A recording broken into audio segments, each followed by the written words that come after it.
Oh, hi.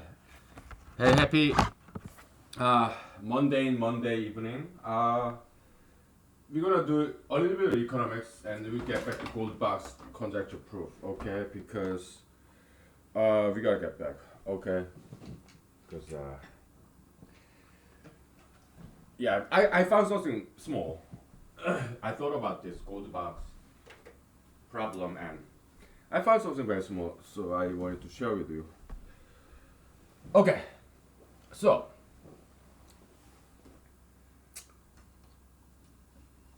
there's a lot to this, okay? You can explain so many different things with this transactional demand curve. Alright? So, but what this is here's a Zygmunt's function, okay? Why Zygmunt's function? Because uh, in a population Gaussian curve, right? Uh, you this is rich people, poor people, okay? Let's just simplify, okay? And you have middle income class, okay? Yeah, you don't have time to be politically correct, okay? So, right, three different economic classes. If you set your price of your pasta very high, only rich people can afford it, right? But as you lower the price, both rich people and middle income people can afford it. If you lower the price even more, rich people, middle income, poor people, they can all afford and enjoy your pasta. Okay, so that's why we are integrating.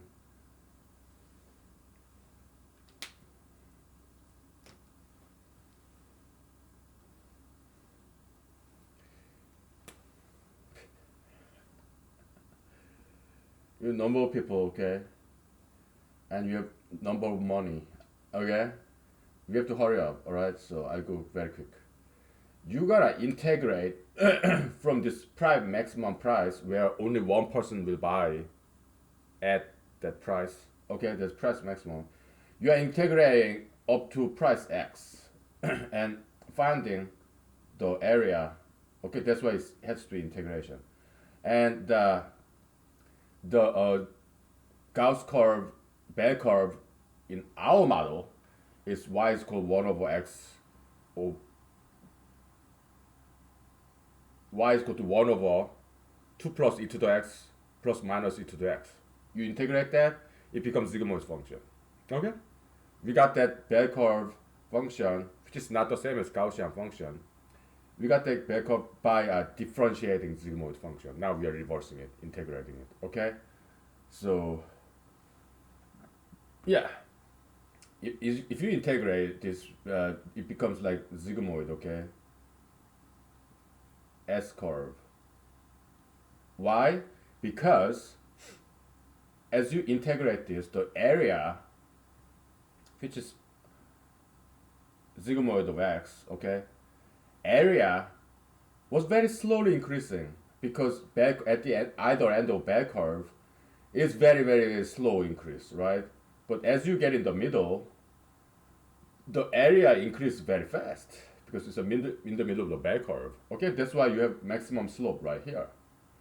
And as you go past the apex of this mountain, it slows down again, right? So increase of the po- population, the increase of your customer, like delta quantity of your customer, it slows down again. Okay, so that's the concept here. Okay, so that's the mathematical underpinning of this transaction demand curve. All right. Okay, this is a mathematical rigor. Okay, Professor Alfred Marshall, he wasn't. He didn't know that much mathematics. Okay, so his intuitive approach has some merits and also it has limits. Okay, now this price equation is this. Okay, um, it comes from this. You pass this guy the other side. Delta D is equal to delta P plus delta S. Okay, conceptually. Okay, so demand increase is the you have first demand curve D1 second demand curve D2. Okay, if demand increases, you have three ways to deal with that situation. First, well, four ways. You do nothing. You don't change anything. You don't change the price. You don't change the supply level. Let people wait in line. Then what people end up doing is paying for your pasta with their own time, and time is money. Why? Because it's opportunity cost, right? They could have worked during their 1 hour wait time in front of your restaurant when they could have worked and earned $25 per hour. Okay, so your pasta, if it's $10, this person who waited 1 hour for your pasta in the line paid for your pasta $25 worth of 1 hour, because that's what he makes, and plus $10 your pasta price, $35, that becomes the total price. Okay, now that's what, yeah. So one way or the other, your customer will end up paying more money with their time or with their money. Okay. Now, second scenario, you decide to increase the price and you don't increase the production level. You still make more money. Okay. Third scenario, you're kind of liberal Democratic Party. Okay, so you love this diversity of your patrons, rich people, poor people, equality. They all together, diversity of your patrons, all different economic level. Okay, you like that character of your restaurant. So what you do, you hire more people or you work overtime. You work more hours. You sell more pasta, and it's still, yes, you don't increase the price though. Okay, yeah, you make more money. Okay, so if demand increases, either you raise the price, or you raise the production level, supply level, or you do a little bit of both, and that's actually profit maximization point. You do have you raise the price a little bit and increase the production a little bit. Okay, so yeah, and you pass this delta S the other side, then you have this price demand supply equation. Okay, that's all we're gonna talk about. Okay, we'll take 5 minutes break and we'll get back to Goldbach conjecture. Why we have to do this? Goldbach's conjecture. Why? Because if we prove that, we'll be famous. You or I, most likely one or the two. It's either you or me. Most likely that it won't be both of us. Well, unless whatever. Okay. Unless you publish it, mention my name, and unless I publish it and you identify yourself to me and I mention your name, something like that, right? But it's not likely.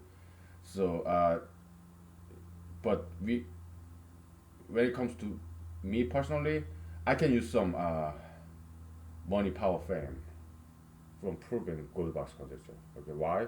Then people will take me more seriously when it comes to all these ideas. Okay? So, points in politics too later on. Yeah, I need that tool. Trampoline. Okay, so yeah. Okay, the rest, yeah, you can make all different scenario, up and down, like undersupply, whatever. Okay, yeah, you can make a lot of application out of this, but this is what I'm gonna give to you. Okay, so all right, because it's just too basic. All right, so we take 5 minutes. Okay. All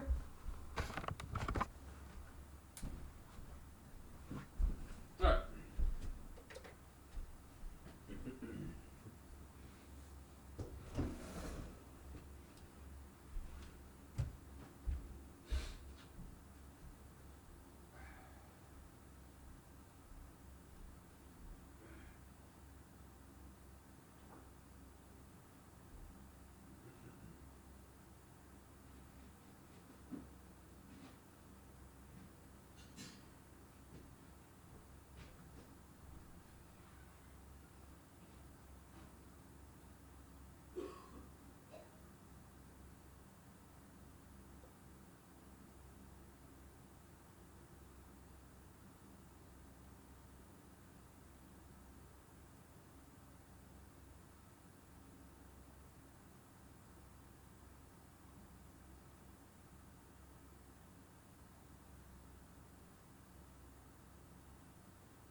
Okay.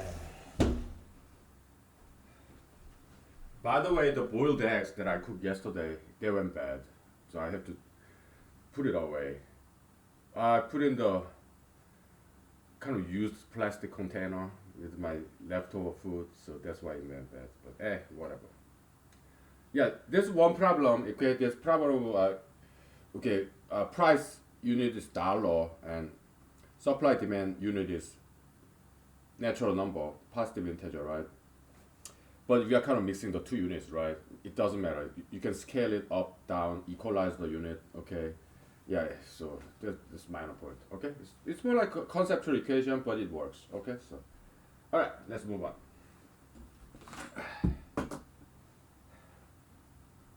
Uh,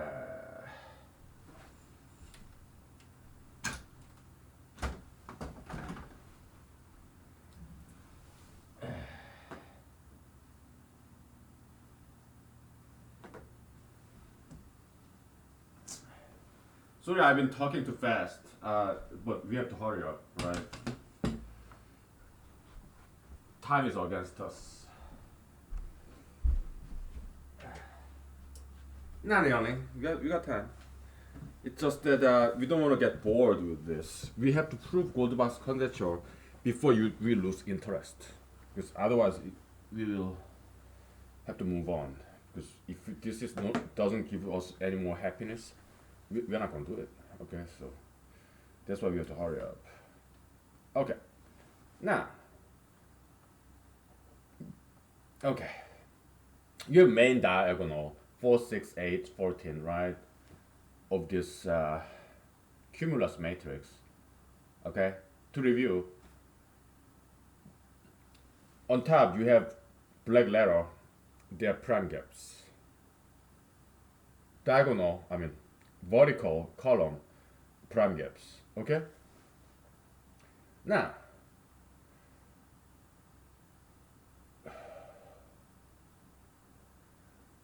accumulation of prime gap, like 2 plus 2, 2 plus 2 plus 2, 2 plus 2 plus 2 plus 2, 8, 2 plus 2 plus 2 plus 2 plus 4, 12. Okay.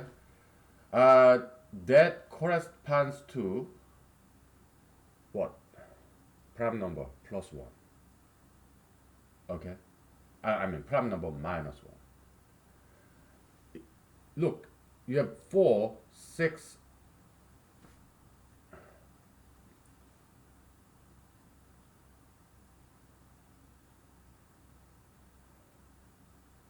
prime number plus 1, sorry, prime number plus 1. Okay.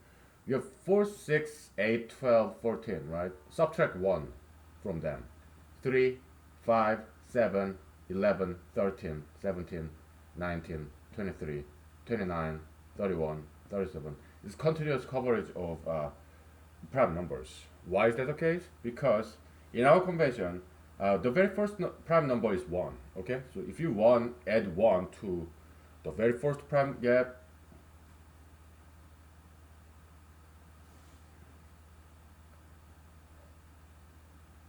oh, okay.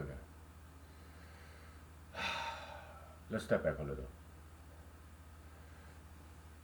You're adding 2 to the 2 and adding 2 plus 2 plus 2, right?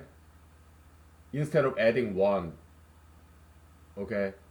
If this 2 had been 1, then 1 plus 2, 1 plus 2 plus 2, okay, that give you an nth prime number, okay? Because nth prime number that I learned from Wikipedia is nothing but the very first prime number plus sigma gap, okay? If so, and yeah, that give you nth prime number, okay? So we talked about that before.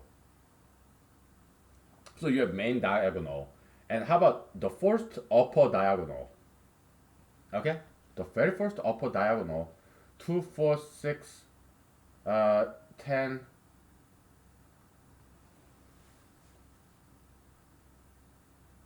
Okay.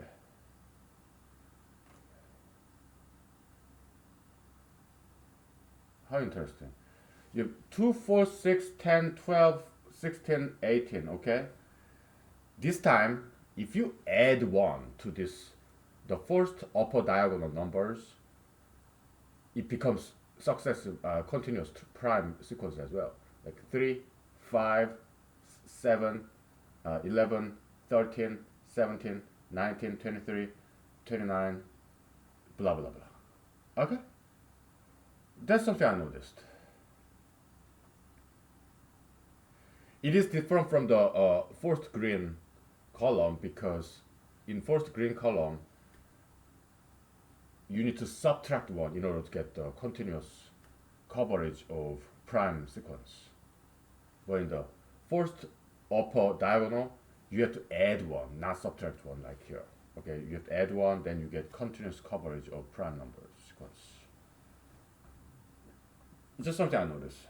Because, I thought about learning that Riemann zeta function approach, and I decided not to.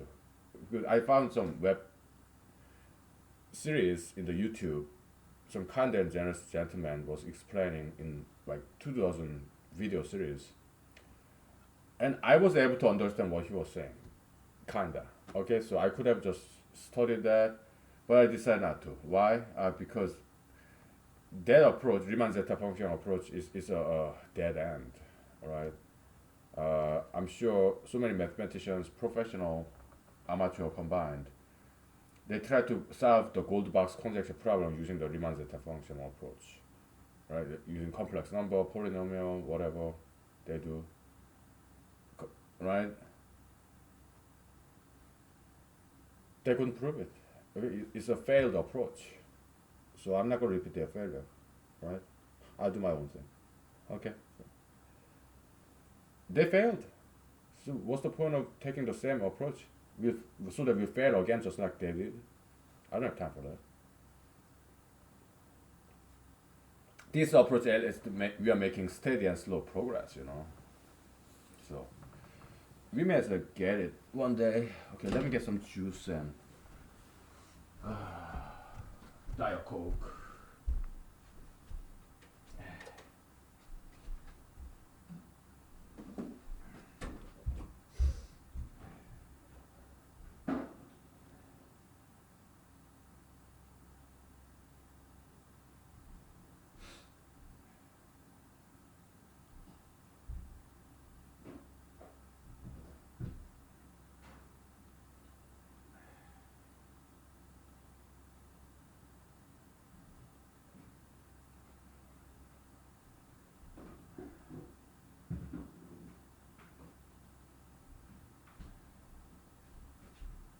Okay.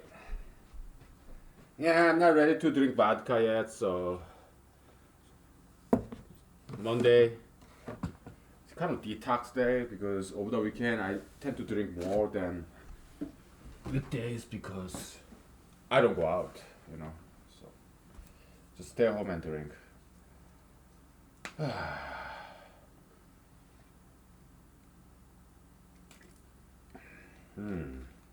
Oh, this is good. Fantastic. So our approach is this.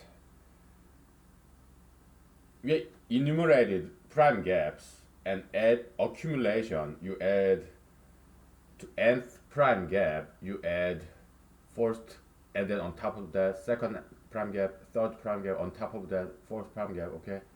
We're just curious what kind of coverage of even numbers it would give. And as far as we can see, it could give you complete continuous coverage of even number, unlike gold box triangle, where it does give us some even numbers, but at certain point it jumps. There are some loopholes in those gold box triangles.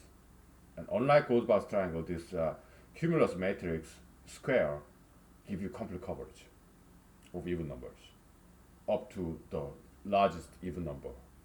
I was very surprised, okay? It's something we just noticed, right? Now, we can make some connection between gold box triangle and this cumulus matrix, cumulus square, okay? If we can do that, then there will be a big progress, okay? So that's kind of our game plan here, okay? So what we gotta do, I know it gets boring, so that's why we have to hurry up before it gets too bored. Alright? when it's still a little bit fresh, we, we, we have to make some more and more, keep making progress so that we don't stop trying to prove this gold box conjecture. Okay, that's why we have to hurry up. Okay, so try to understand what's going on, conceptual level. Okay, because we found something and we are finding something on almost daily basis. Okay.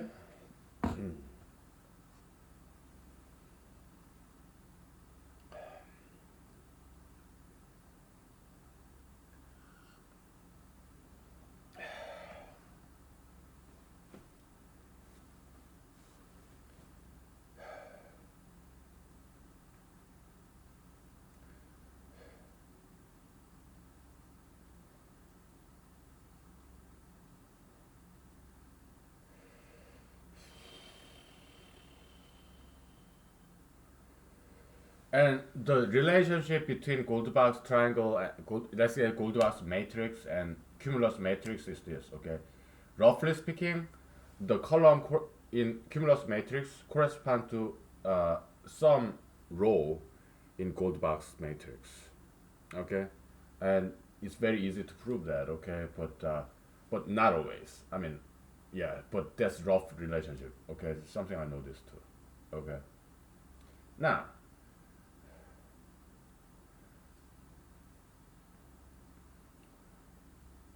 we want to identify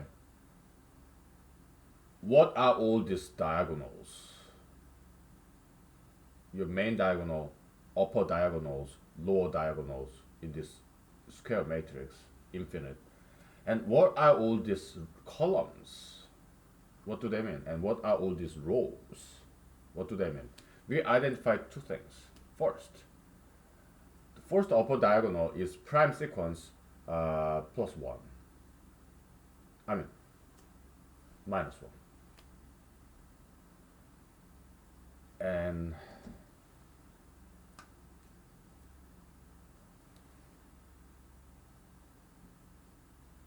I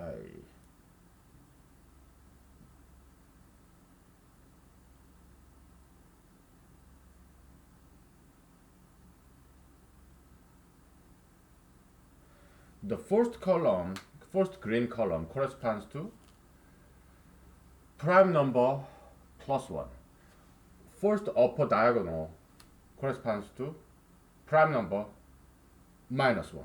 So prime number minus 1, prime number plus 1. Okay, that's the diagonal for first upper diagonal and first green column. Okay, so likewise, we can identify all columns, what they mean, and all different rows, what do they mean, and all different diagonals, what do they mean. Okay, and then we may possibly able to unsolve the mystery of this even integer continuity in this humulus matrix. Okay, so that's our agenda today. We're gonna prove it. Okay, Goldilocks conjecture. I don't think we're too far away. Okay. Uh, I told my friends and families about this, and many of them are kindly and generously very supportive of this project. So, yeah, we're gonna make them proud. Okay, yeah. After all these years, they deserve some nuggets from me, from us, because for decades I've been underachiever.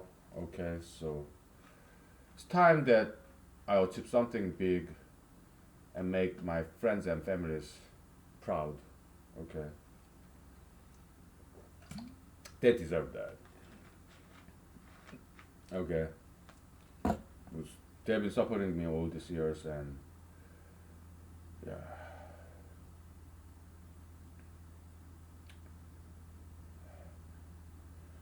I guess it's time to take a break. Okay, so yeah, let's take it slow. It's Monday, so oh, ate too much.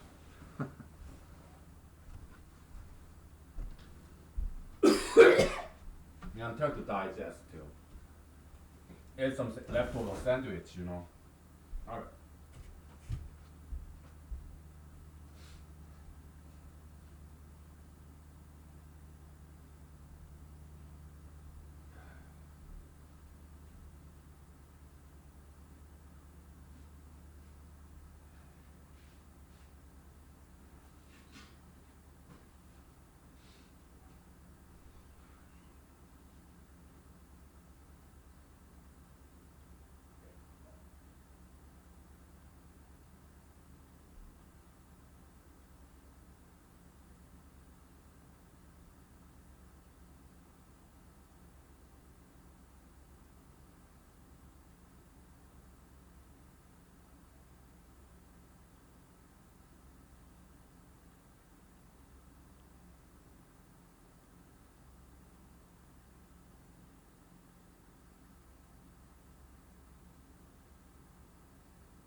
Okay.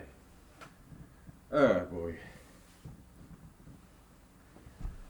I've read some news that in New York or in London, there's some racial harassing going on against Asians, and that's kind of sad. Okay. Sometimes even criminal assault on Asians in London and in New York City. That's sad. Come on, that's so sad. Can't we just get along? Uh,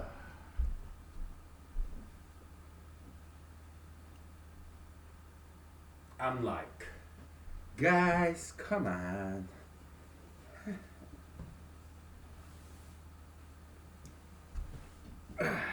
They need to grow up, really.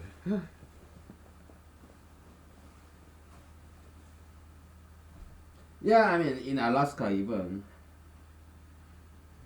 there's one instance where some kind of shunning. It's not harassment, but shunning, right?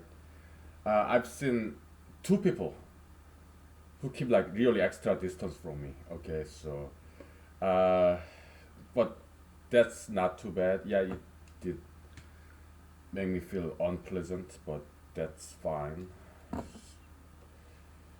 Understandable caution, if not reasonable caution, but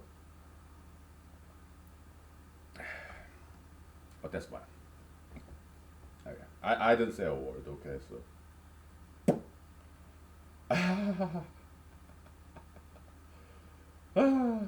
okay.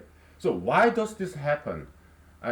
This first column is easy to understand. Okay, instead of adding, okay, nth prime number, the way you get it is first one is one in our convention, right? First prime gap two, right? So second prime gap two. So what to one you add two, you get three. Two again, five. Two again, seven. Okay, so you add up all the prime gaps to the very first prime, and that's how you get nth prime number, adding on top of prime gaps again and again. Okay, so n. So that's how we got this prime number plus one, because you're starting with two, not one, right? So likewise, fourth column. Well, second, third column is identical to the first column. Uh, fourth column. Instead of adding one to prime gaps, you are adding four. So you are adding three extra. So if you subtract three out of all this fourth column, then you get prime sequence.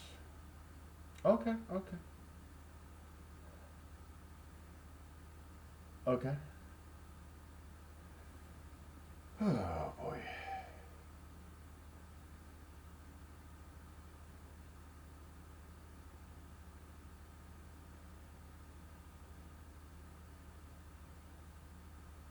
Yeah. Okay.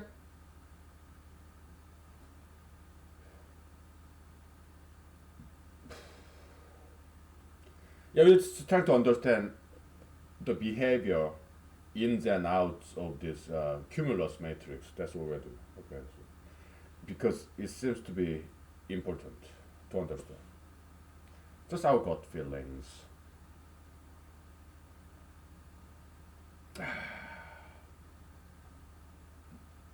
Now,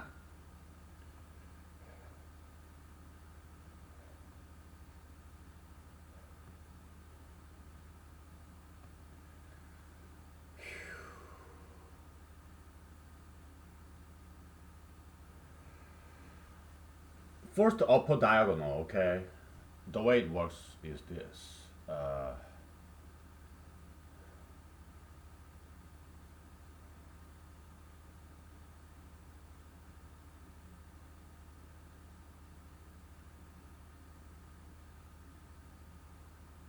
For example,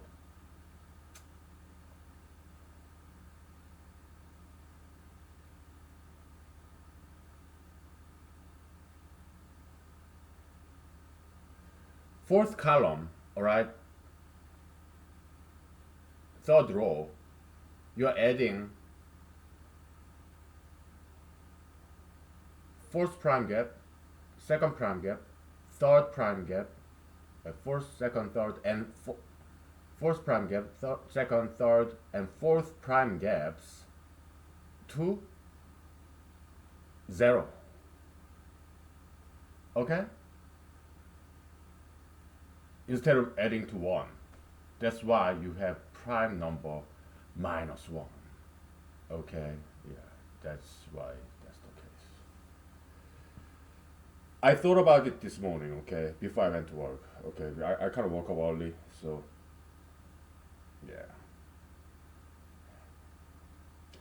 Don't get me wrong, I do my job, okay, in my work time, okay, but when I'm at home, yeah, I think about this a lot.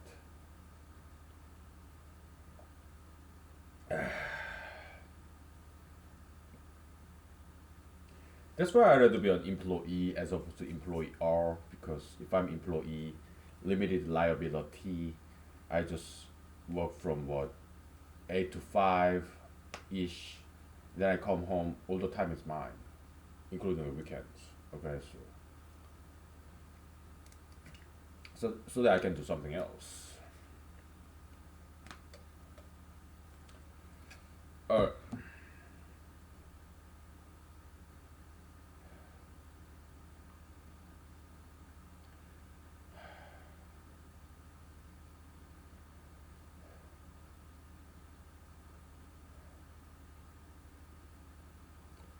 how about main diagonal? What does main diagonal mean?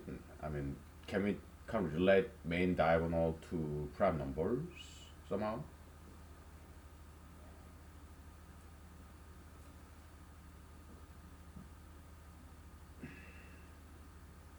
I don't see an obvious way actually.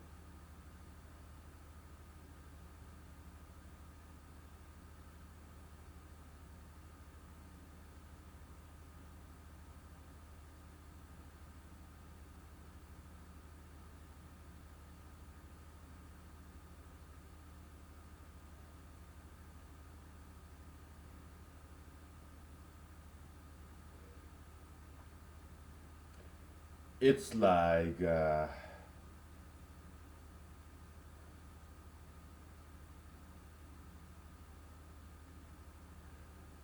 up in the fourth element in the diagonal, add all the prime gaps 1 through 4, and then add fourth prime gap again.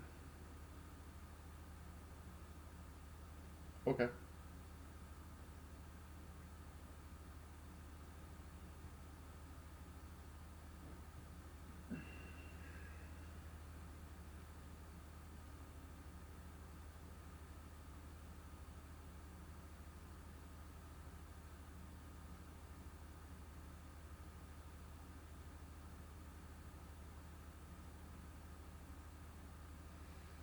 Hmm.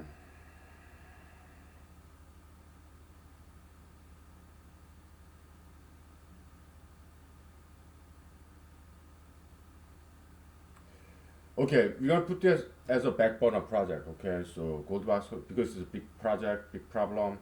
So in your school, in your work, you have multiple projects going on, right? You have some big project, back burner, and then you have some smaller project, and you do it concurrently, right?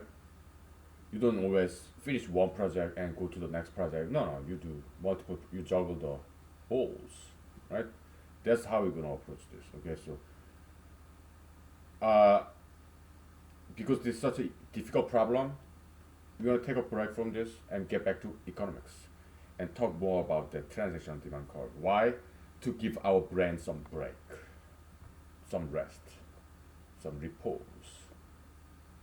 and then we get back to this after we take it a break. Okay, so difficult problem, easy problem, good balance, so that our brain doesn't get overwhelmed or overworked. Okay, how about that? Yeah, let's do that.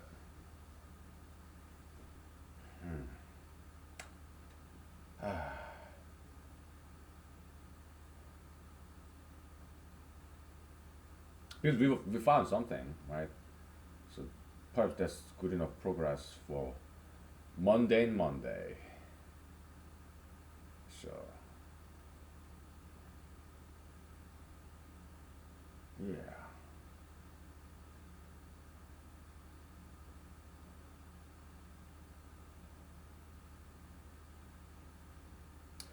So the main diagonal, the way it progresses is prime gap like 0, 0, 2, -2, 2. The prime gap, secondary prime gap. Okay, it's from 4 to 6. It's like prime gap plus prime gap plus prime gap, secondary prime gap plus uh, nth prime gap. Okay, so that's how you do make this main diagonal. Okay, so second diagonal.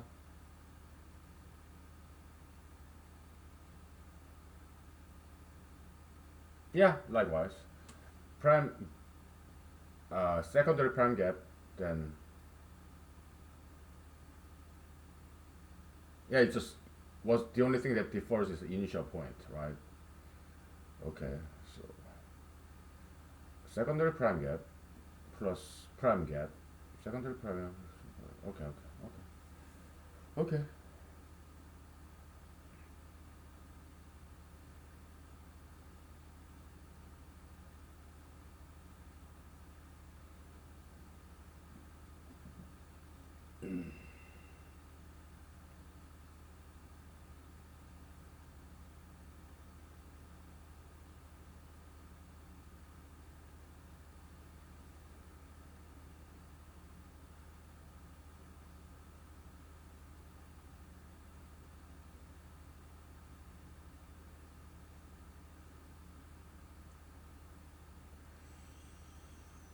Okay.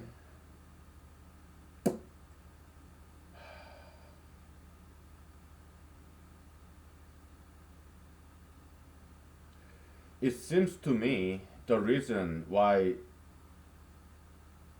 I mean, who knows? I mean, if we make this cumulus matrix bigger and bigger, maybe there later on will be some loopholes. We don't know. Okay, but so far we made a pretty big example here, but we didn't observe any. So it's quite likely that there will be no gaps between even integers coverage. Okay, so it seems the reason is the secondary prime gap sometimes -2 or even -4. Okay, so they kind of serve as a gap filler when you add to other numbers because prime gaps, yeah, asymptotically speaking, they're like logarithmic growth, but we know the function isn't exactly logarithmic behavior, right? Yeah, we kind of saw that. We didn't prove it, but we observed it. Okay, so it's just good enough for us. Okay. Anyways, so these prime gaps, they like prime gap sequence. They have this loophole between us, missing link, right? Lips, and then but we are adding prime secondary prime gap like acceleration to other prime gaps. So that's why when it becomes negative, you can step back when so that you don't jump too much. Okay, that kind of concept. All right, so okay, like for example, 8 to 14. There's a lot of distance between 8 and 14. 10 is missing, 12 is missing, right? So yeah, because secondary prime gap is 2, so you got 10, right? And then prime gap 4, so 12 is still missing, right? Now, next column, because prime secondary prime gap is -2, you step back, so you go to 8, and then prime gap 4, 12. So you got 12 there.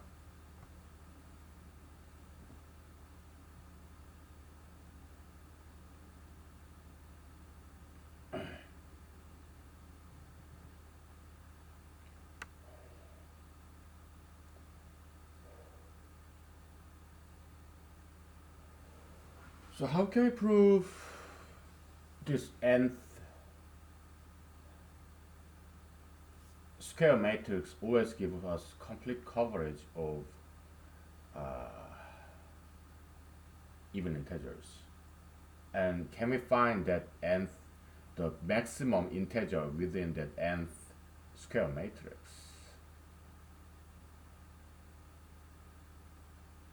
It goes like 4, 6, 8, 14, 16, 20, 22, 26, 34, 36, 42, 46, 48,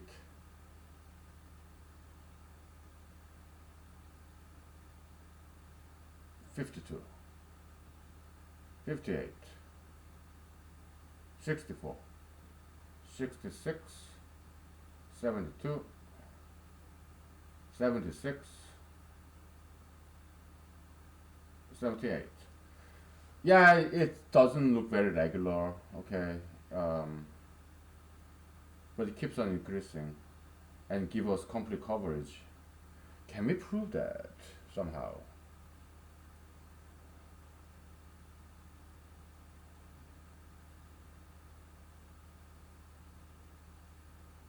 I'm not discounting the Riemann zeta function approach because they did prove something, prime number theorem, right? Yeah, but that's not what how we are approaching it. Well, first of all, I didn't study it. I could study it. I think I have enough mathematical background to study Riemann zeta function, but I don't have time. Okay, yeah, and it'd be interesting to learn, but I just don't have time. Okay, so we just go with what we have, and I think we have enough. We know enough. I think we can prove this. All right. Uh,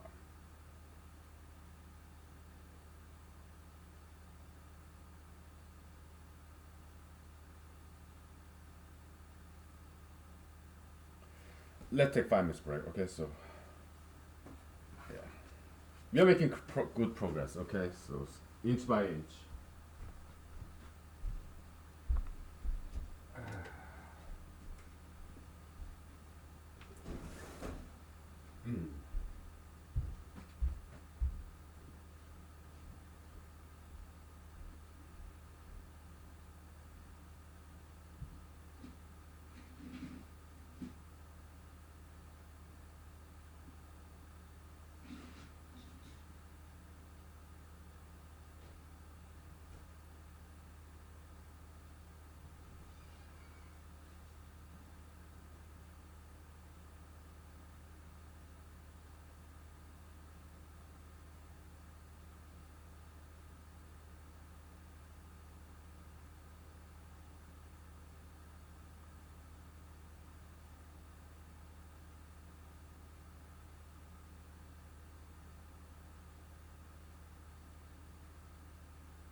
Okay.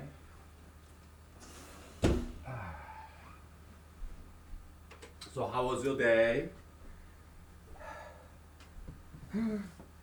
Hope you had a nice Monday. Oh boy.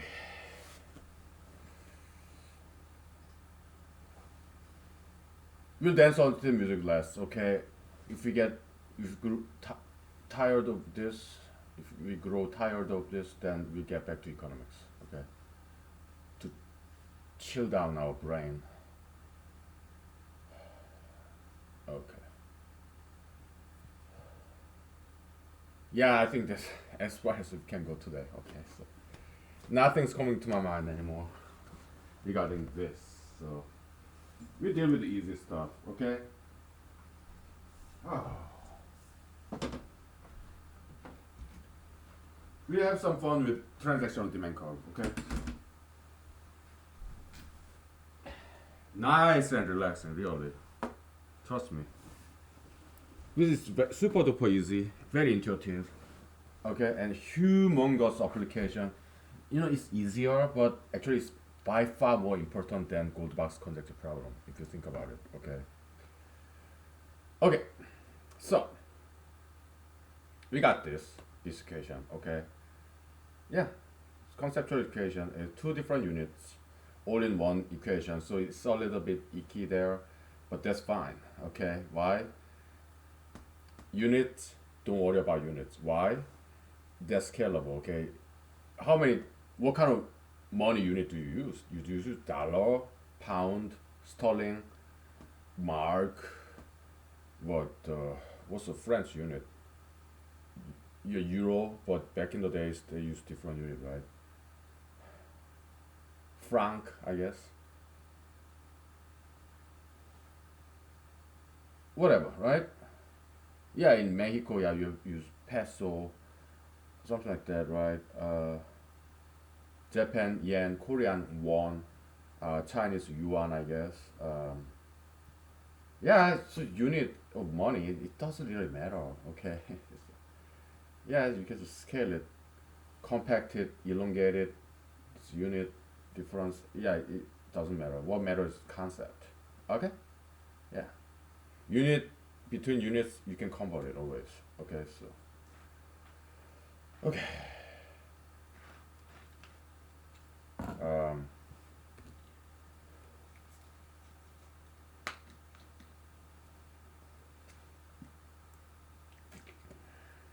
so you have over demand situation, all right? Your profit maximization price is right in the middle between maximum price and zero. What is maximum price? The biggest price in your experiment where only one person can purchase. Okay, that's the maximum price. And profit maximization point happens when uh, it's half of that profit max. Okay, we can already mathematically prove that. Okay, given we are approximating this uh, the sigmoidal function, we are approximating it with a straight line for simplicity. Okay, then yeah, profit maximization happens always in the middle point. Okay, in sigmoid, I don't know where profit maximization happens. Most likely in the middle. Okay, that would be my guess. Okay.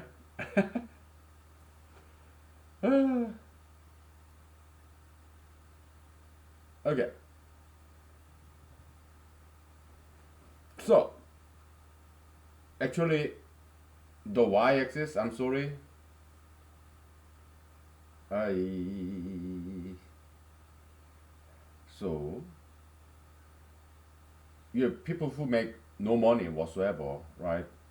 So actually, y-axis in this small graph is not here. Y-axis is something like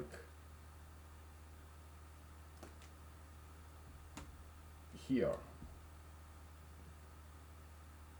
This is the quantity, number of people axis. Okay, so because there are extremely few people who make no money. Okay, so now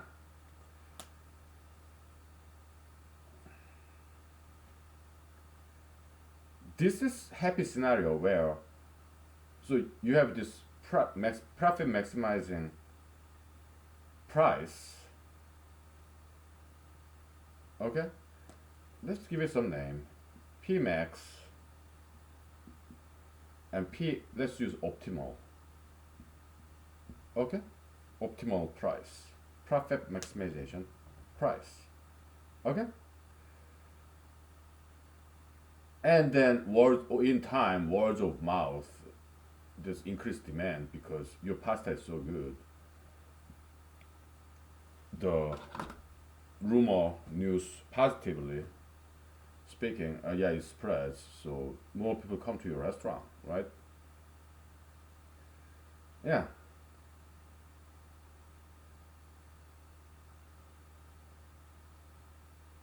but yeah, either you hire one more employee, your apprentice, you teach your apprentice, your employee, your recipe, okay, and now you make more pasta, okay, or you just raise the price, or if you don't do either, people wait. They will have to pay with their waiting time. Okay. So one way or the other, is bound to go up unless you increase the production level. Okay. But if you don't do either, people wait, right? And there may come market competitor, brand new market participant to compete with you. Okay. And because people don't want to wait in line in your restaurant, they'll take substitute. They go to the other brand new restaurant. Maybe it's not as good, but still, right? So imitators. Okay.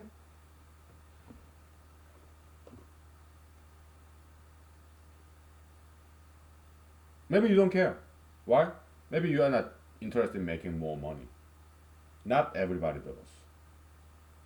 Me, I'm not too much interested in making more money, to be honest with you. Okay. I just want to prove gold box conjecture. That's all.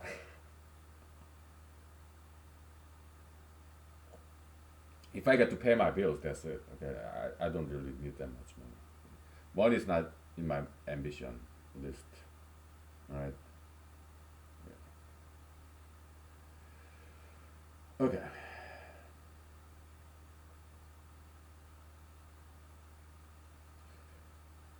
Why do I want to prove gold box conjecture? Because it's not been proven for 250 years.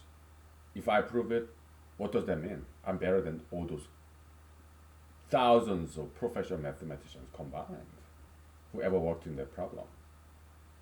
Okay.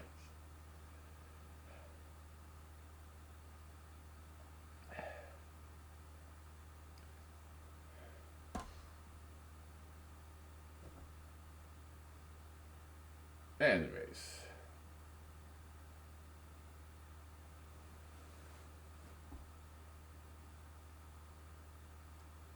how about under demand situation? Okay, let's say your pasta, when you first open your restaurant, people came out of curiosity, but they didn't like it. Okay,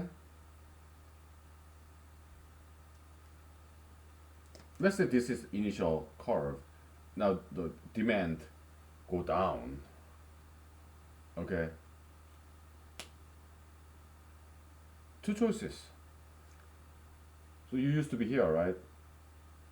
You still want to maximize your profit, so you have to go there. So you decrease your price, and then you also decrease your production level too. Why? Because you're overproducing at the same price. People are not. So you produce this much.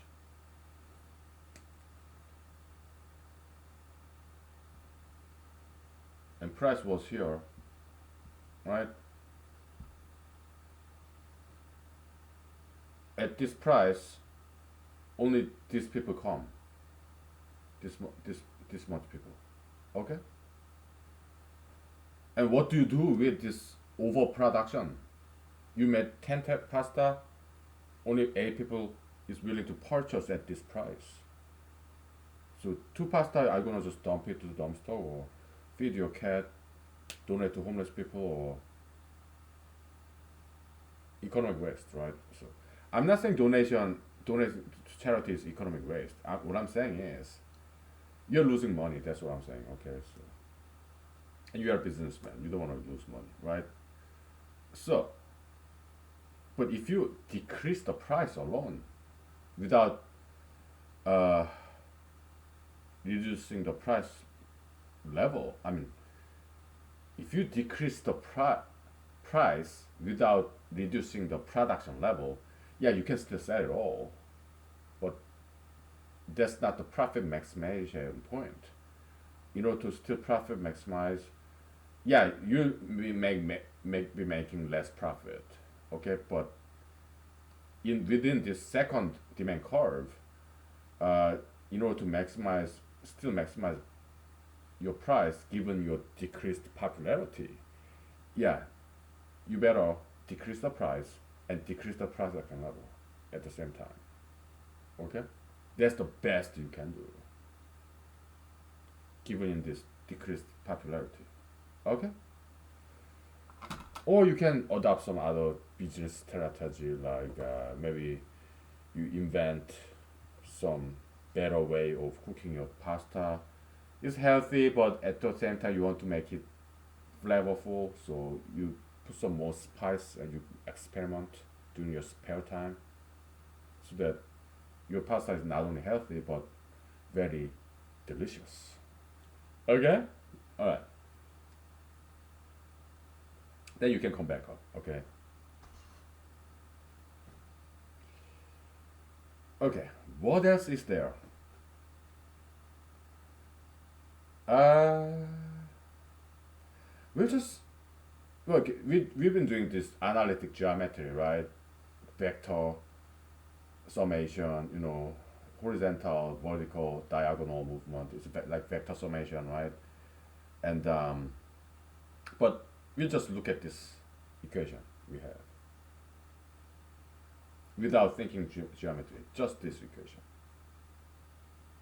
Mostly this first one. Because now we kind of conceptually proved it, and that's for us enough. Okay. But I'm not publishing any paper on this, at least not now. Okay. Yeah.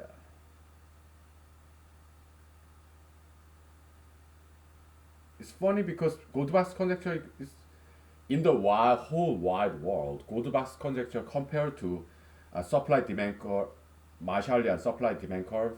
Goldbach's problem is something extremely tiny. Not many people know about it. But supply demand curve, Marshallian supply demand theory, that's a lot bigger than Goldbach's conjecture. But to disprove his model was a lot easier for us, even if it's something a lot bigger. Just like Einsteinian relativity disprove. We did that together, right? Both special and general. Okay? It's something a lot bigger than Goldbach's conjecture because a lot more people know about it. But it's a lot easier for us to disprove it. We already did it. Like here, Einsteinian relativity and Marshallian supply demand curve, we disproved both of them. And it was very easy problem to solve. But those big problems, also yeah, climate change, that scenario, climate change theory, we also disproved that as well. Here, okay, those are really big things. A lot more people know about that than Goldbach's conjecture. Okay, we disproved three big things already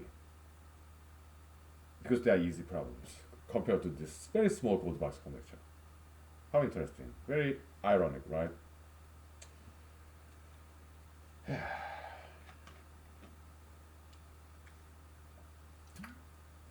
We'll take 5 minutes break. Very good. Yeah, we have fun with this. Okay, so price demand supply equation. So, okay.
Okay.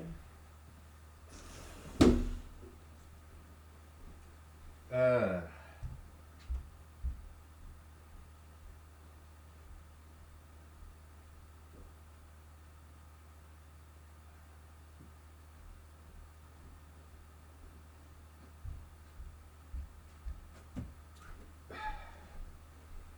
so now that Goldbach's conjecture, we made some progress there, right?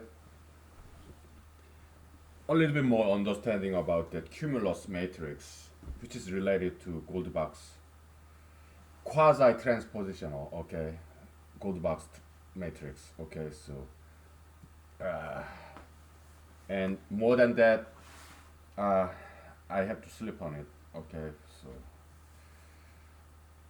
yeah, yeah, go ahead, think about it too, okay, if you want to, just little by little, small progress, but in the meantime, we'll talk about economics, among others. So, delta P, forget about this guy, okay? Delta P is equal to delta D minus delta S, okay? Yeah, price can decrease so much. Decrease, sure. Oh, I'm crying. You saw me crying, right? Yeah, I have no problem crying in public. I try not to cry though. Why? Because I'm a man. I think it's kind of important that men resist, show the strength of a man, resist as much as he can. But I think it's okay for men to cry every once in a while, not too often. Okay,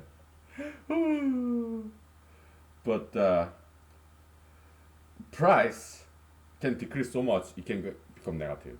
Okay, for example, your human waste, your garbage. There's no demand. Okay,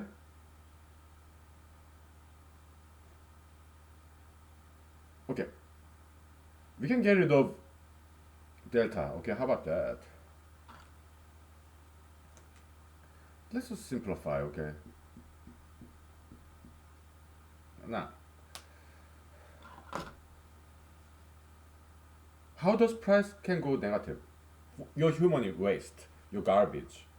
Nobody gonna buy it, and nobody gonna take it for free. You have to pry, I mean, you have to pay the garbage disposal companies to take your trash with them. You have to pay for them in order to sell this your body product, your garbage, human waste. Yes, PG sorting. We are talking about feces, urine, sewage, raw sewage, that stuff. Okay? You have to pay other people to take your garbage and your human waste out of your house. That's your product that you make. Your garbage, you make them. Your human waste, you produce them. Right? People are not going to buy it. They're not going to take it for free either. You have to pay them. So that's the negative price concept. Okay? Like, if your pasta is so unpopular, nobody comes except flies, mice, cockroaches. What do? You have to pay your customers in order to eat your pasta, kind of to force feed them. Okay, you have to give them money, bribery, kinda. Okay, yeah, bribery situation like college admission or job application, and yes, in acting world, all this Mr. Medlow, Mr. Harvey Weinstein, uh, actresses, they paid models, they paid some adult activity service in order to secure this acting job in Hollywood. That's why Mr. Harvey Weinstein is in jail now, right? Uh, so because let's think about this. Let's think this through. All right, price becoming negative, oversupply, under demand. Demand can also be minus, negative. You have huge negative demand. Like you go to bathroom, human waste, yeah, urine and feces. Nobody wants them. They're like, oh no no, don't give it that to me. Your garbage. Ah, oh, we don't want it. Negative demand, strong negative demand. But big supply. So negative demand minus positive supply because you're producing your human waste, right? That's why price goes way negative. You negative minus positive, so negative number plus negative number, big negative number, big negative price. Okay?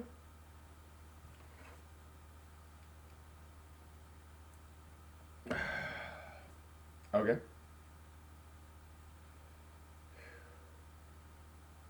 So how can you just get rid of delta? Uh,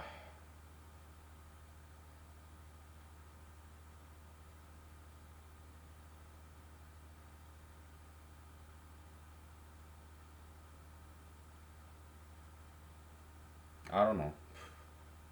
I'm not being very mathematically rigorous, am I? Perhaps a little bit more mathematically rigorous than Professor Marshall, but you can still improve upon it. Okay? Yeah.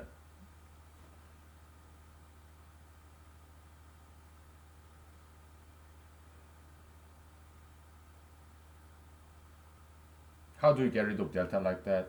I don't know. We'll think about that later. Okay. So let me drink a little. Okay. I've been alcohol fasting enough, so it's getting too dry.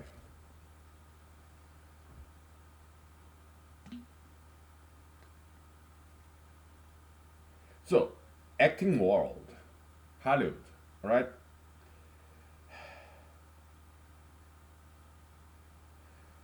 There's very limited demand.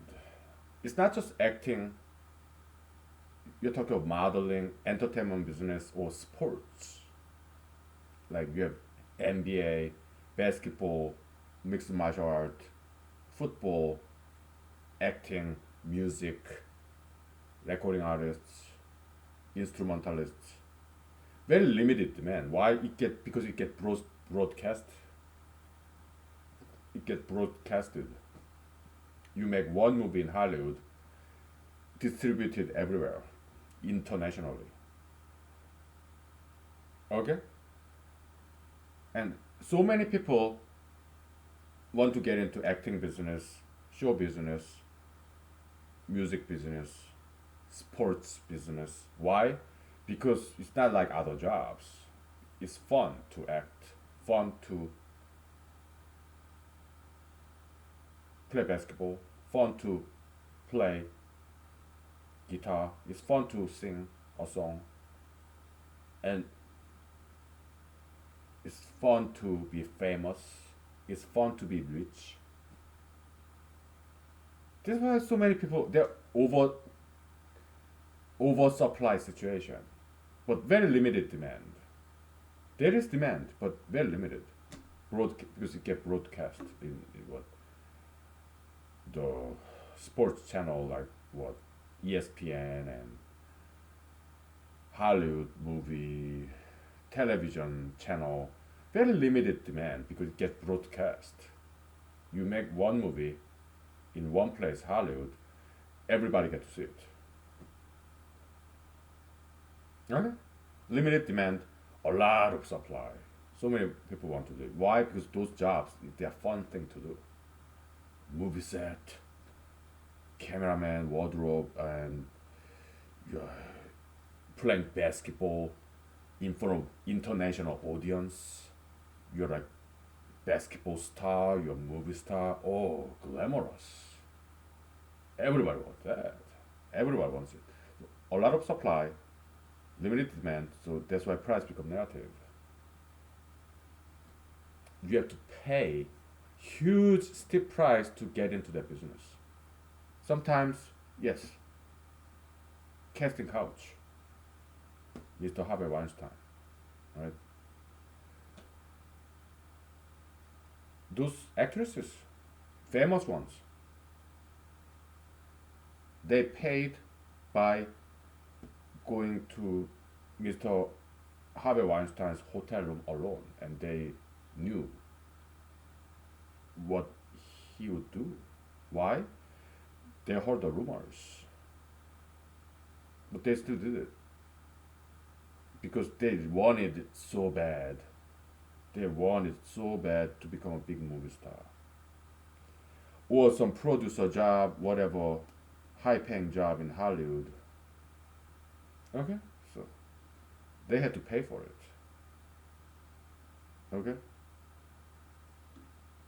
I told you this one simple equation, P equal to D minus S or delta or not, it explains so many different things. Okay, and it's a lot simpler. Why? We don't have to draw this supply demand curve, intersection, parallel shifting. Ah, forget that. We don't need that uh, analytic geometry approach. We just need this one equation, algebra, three variables, not even multiplication, just subtraction. It explains so many different things. It's something very powerful. We'll take 5 minutes break and we'll continue with this. Okay? This by is easier, but at the same time, it's by far more important than gold mass conjecture. Okay, so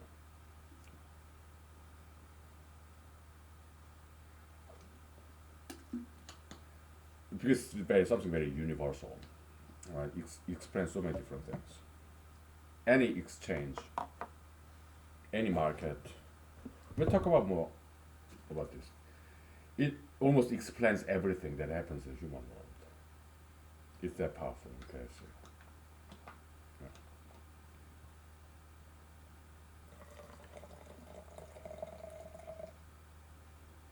yeah. Almost everything. Okay, so at least a lot of things. Yeah. I discovered this long, long time ago. That's why I know so much about it. Okay, but uh, most likely you're not gonna see this anywhere else. All right. In the future, hopefully it changes. This needs to be taught in every economics textbook in the world. Okay, not just economics. Yeah, everywhere else as well. It'll take 5 minutes.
Okay. Um.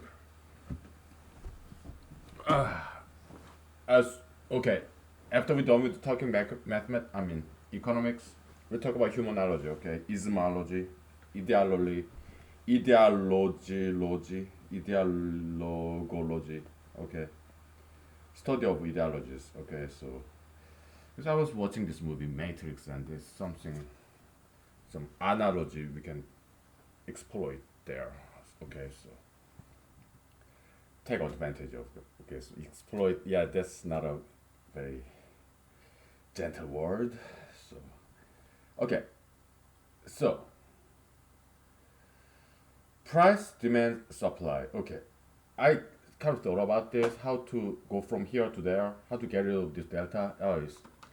It occurred to me. Okay, so I share it with you. Uh, Price conceptually is sigma delta p. Okay, so like differentiate, integrate, they kind of cancel out, right? So is equal to sigma delta p delta d minus delta s is equal to sigma distribution. Okay, sigma delta d minus sigma delta s is equal to delta minus s. I mean d minus s. Okay, so that's how you go from here to there. Okay, good. Yeah, it wasn't too difficult, was it? But I didn't know, like 5 minutes ago. Okay, I thought about it. It came to me. Okay, because we did something like this before. Yes, in prime number theory, Goldbach's conjecture. Uh, nth prime is equal to fourth prime plus sigma gap I. That's how you get nth prime. I learned it from Wikipedia. Okay, so yeah, it's kind of helping, huh? Good. Who knew prime number theory would have some application in, I mean, some assistance in economics? Only humanology, okay, so we are in a very good place here, okay, so God has blessed us. Holy Spirit is with us, okay, so if I may say so.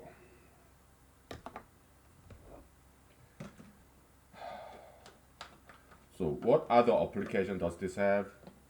Uh, any exchange, all right, between two people, yeah, market is nothing but aggregation, a set group of people who make exchanges. Okay, like college market. Okay, there's so many students who wanna enter Harvard or Yale or big schools like University of Southern California, UCLA, right? So quite recently there's some bribery scandal. Okay, so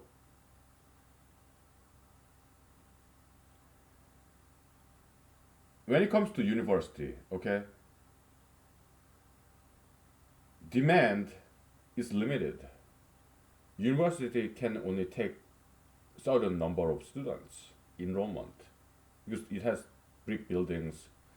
It cannot have too many students in one building, right? School building. It can take only so many students. But supply, there's so many applicants who want to get into that university, like Harvard, Yale, Stanford, MIT, right?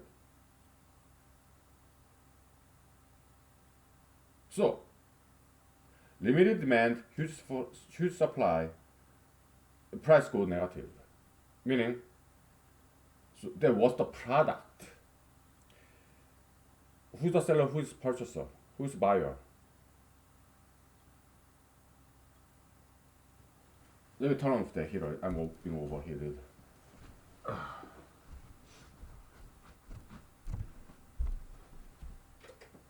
Yeah, it depends on the point of view, but this college market is like this. Students are selling themselves. Okay? if this student has perfect GPA, excellent student leadership resume, and great writer, great athlete, this student, high school student like play like five different musical instruments, speaks five different foreign languages, have like valedictorian, high school valedictorian, and all the student leadership and perfect GPA, great athlete. Okay, then this student has raised his own. He, I'm not gonna say his or her. Why? Because I'm a man. It's just easier to say his. And I'm not sexist. Just because I'm a man, it's just easier to use male pronoun. Okay? So this student is so has worked so hard in a diverse area. Okay, he's has raised his price quite a bit. Okay, so now the universities they become the purchasers. This valedictorian student, high school student, is so sought after. Universities they compete with each other with yes scholarship offer. So they become the purchasers. They want to buy this student. Tuition free. On top of that, we'll give you stipend, like salary, just for being here in this university. Okay. So that's the positive price because this student is so popular among university recruiters. Okay. Job market same way. Likewise. Yeah?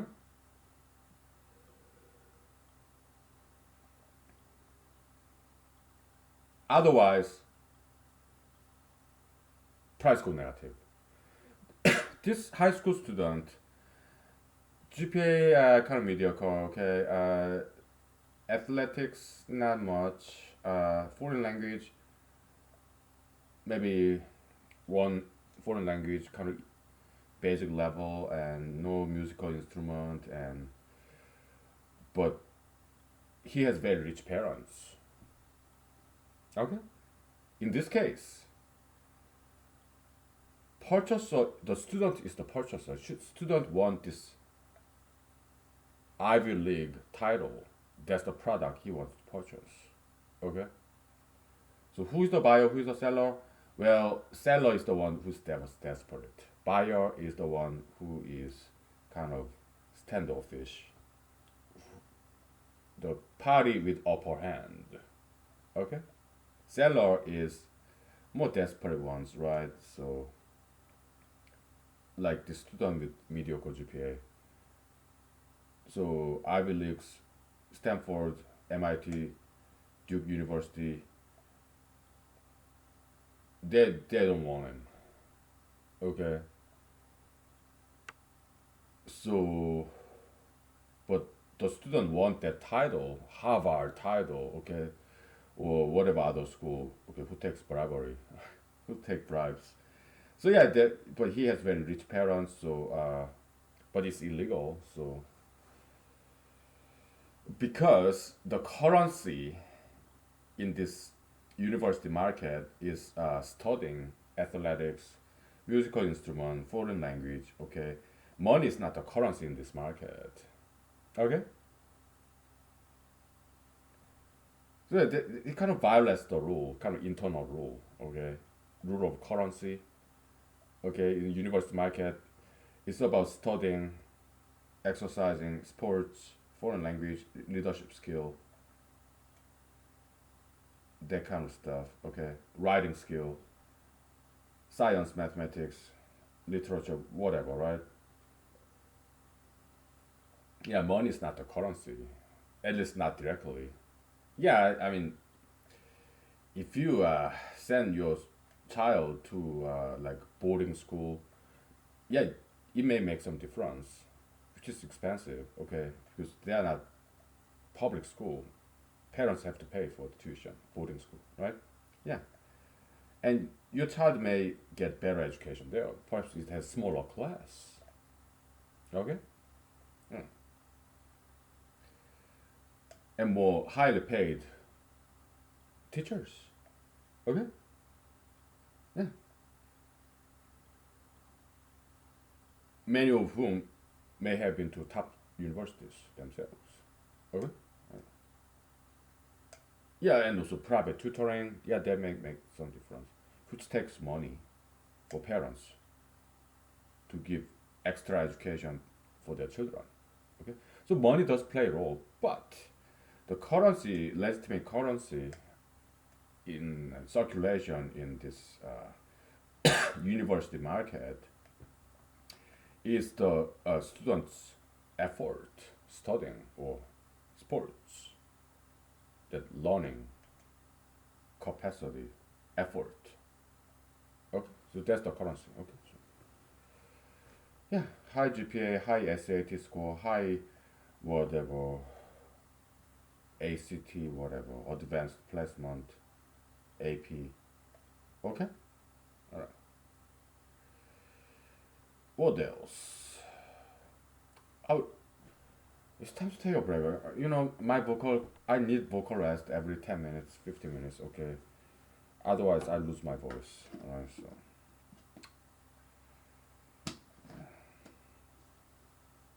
Although I want to keep on going, but just give me 5 minutes, okay? So. All right.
So gold box conjecture, we are not going to give up on it. Why? Because I think we are very close to proving it. Okay, it's just that we need a break. Why? Because we've been working day and night on that gold box problem for by now almost a month, and we achieved a lot. I think we are closing in on it, that problem. Okay, so we just need a break because we worked on it for almost a month by now, and we achieved a lot, and we just need a break from it. Okay, no problem. We'll get back to it. Okay, so yeah, now Well, romance market, yeah, we're not gonna talk about it. Okay, it becomes too judgmental, and I don't know hurt people's feelings. Okay, but yeah, we can just skip that.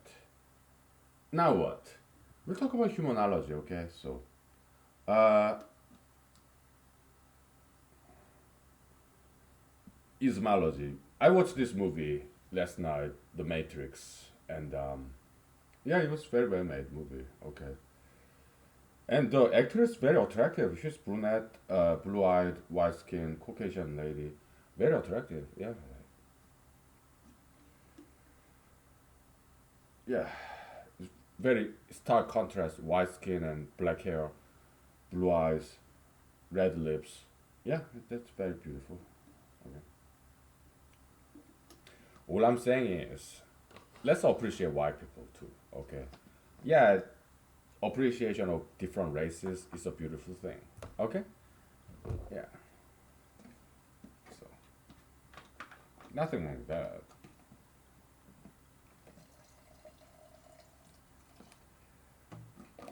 So Matrix movie, they say humans become a cell. That's very interesting concept, and we can make some analogy to that. The ismology, ideology. You have seven metaphysical hierarchy in humanology, right? You have God, angel, human. No, God, angel, ideology, human, animal, plant, object, right? So plants eat objects, like carbon dioxide, sunlight, water, okay? Inanimate stuff. Animals eat plants and objects. Humans eat animals, plants, and objects. Ideology eats human. Okay? Ideology can be good or bad. So there is no escaping subjection by ideology. Just like the Matrix, you have cells for some matrix everywhere, right?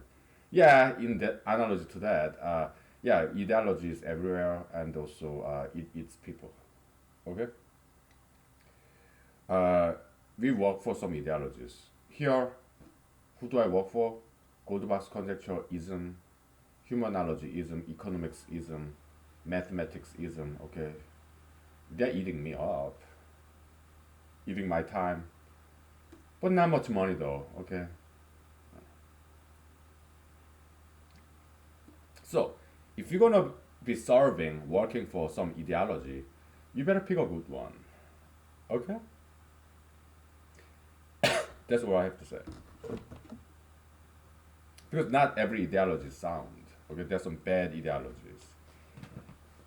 Many of them quite mainstream. Okay, so just because it's mainstream, you should not just accept it. All right, ideology, any behaviorism, even activism, any behaviorism. Okay, belief system. All right, yeah, because they're not always good. Okay, just because it's mainstream, people do it because they feel secure. Because if they are left out alone, if they're different, they feel insecure, scared. I understand that.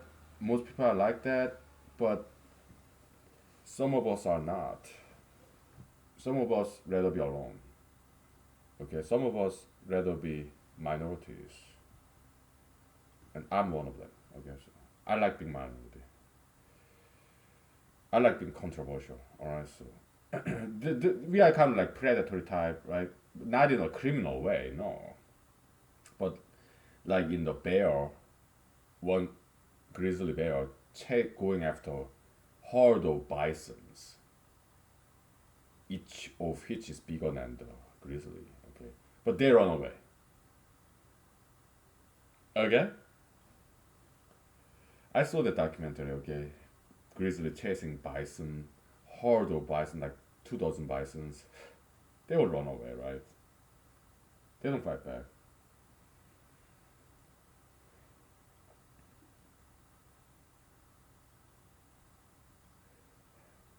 But when it comes to elephants or giraffes, even they don't run away from lions. Okay, yeah.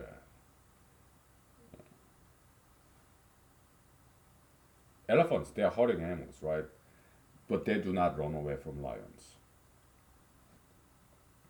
Okay,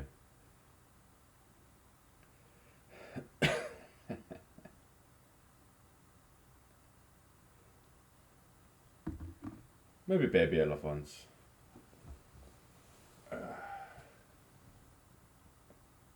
Okay, what else?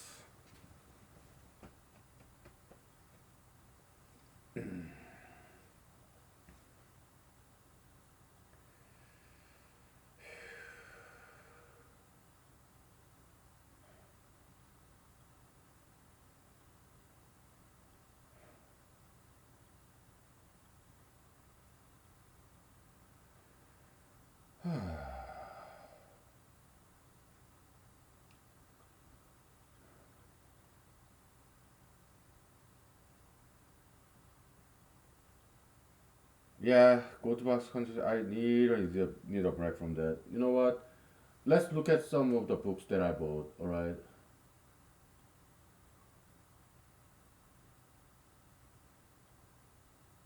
just for inspiration. Okay,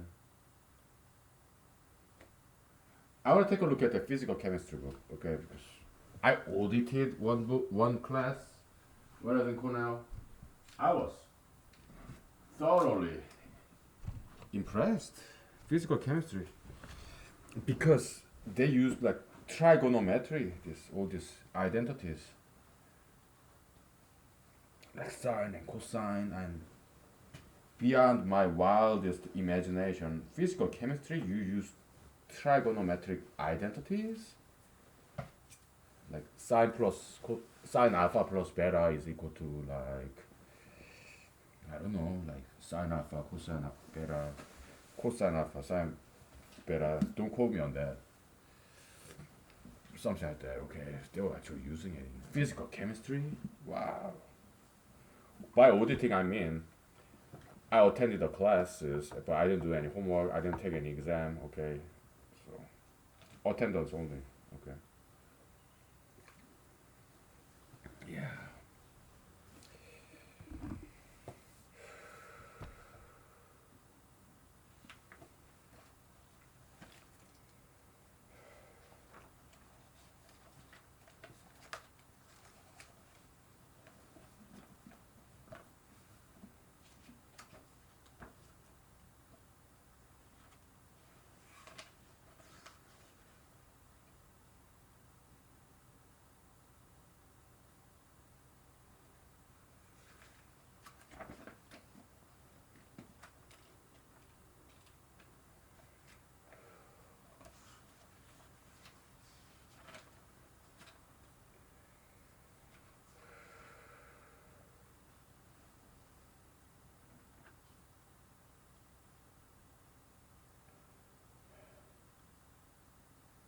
Yeah,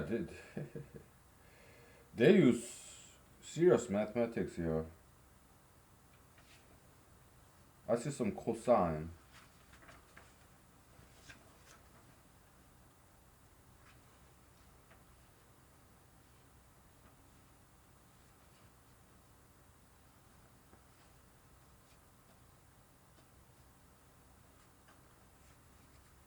How interesting. Ooh, look at that. Euler's number, partial differential equation. I'm just impressed in physical chemistry how much mathematics gets used here. That's what really impresses me. Yeah. Kind of applied mathematics, so to speak.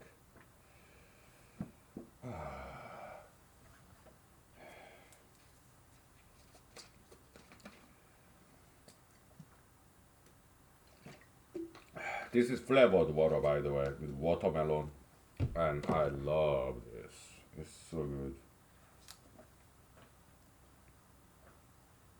No sugar, just fruit flavored.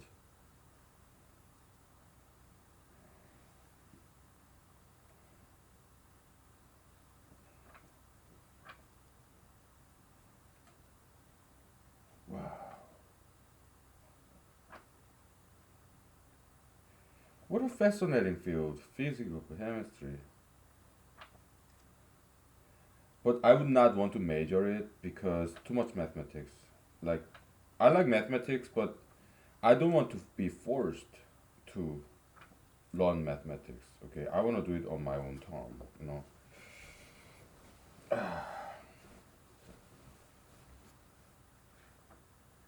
Yeah, just want to enjoy it.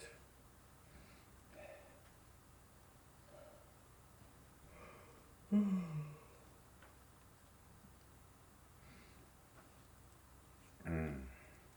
Yeah, they use a lot of logarithm. Okay.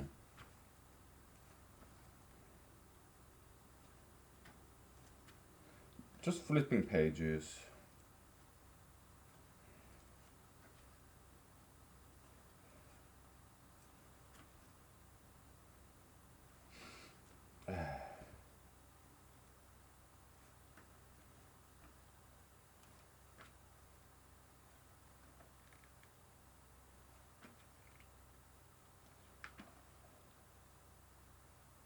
Yeah, my favorite part about this physical chemistry is that they used a lot of trigonometric identities, sines and cosines, and also uh, in substance, I really like the lecture about entropy, degree of freedom. Okay, I really like that part because it really made sense. Yeah, I like that a lot. Probability, combinatorics, all that stuff. That was really cool.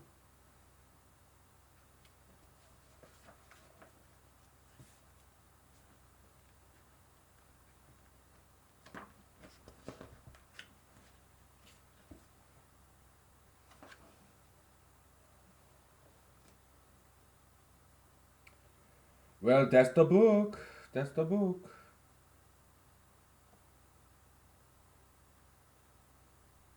Don't they even have this complex number as well? Huh? Okay. I mean, the table. How cool. That's awesome. We'll take 5 minutes break, okay, sir? Alright.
Okay, you know what?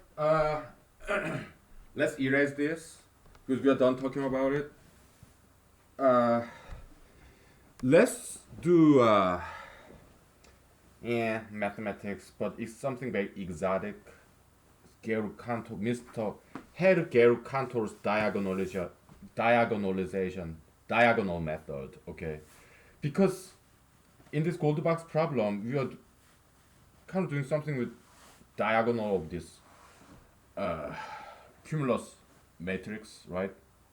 So I was wondering if Mr. Herr Gary Cantor's diagonal method has some application to our Goldilocks problem. That's what I'm wondering about that. Okay, so I looked it up and yeah, I learned about that when I was in Korean science high school, I think, because it was kind of advanced high school, so I ended up dropping out after 2 months. Too much homework. Okay, I couldn't take it. Yeah. Let me take a picture of this. Let me get my cell phone. All right.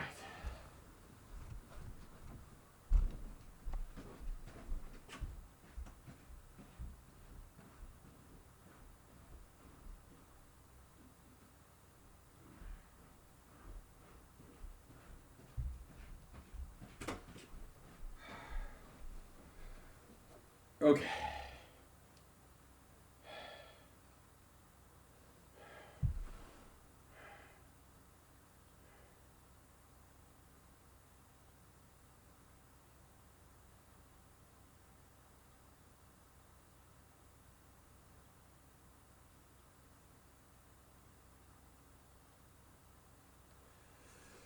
Okay.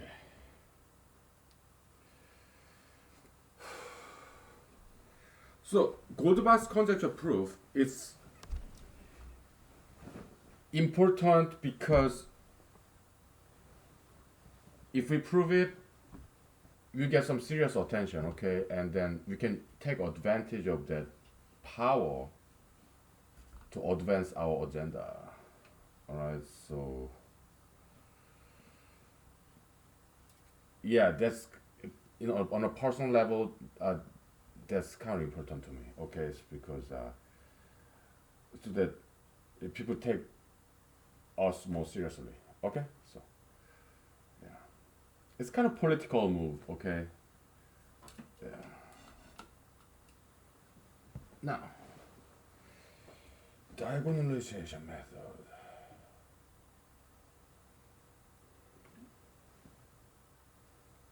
Yeah, it's kind of getting chilly. Let me grab my nightcap.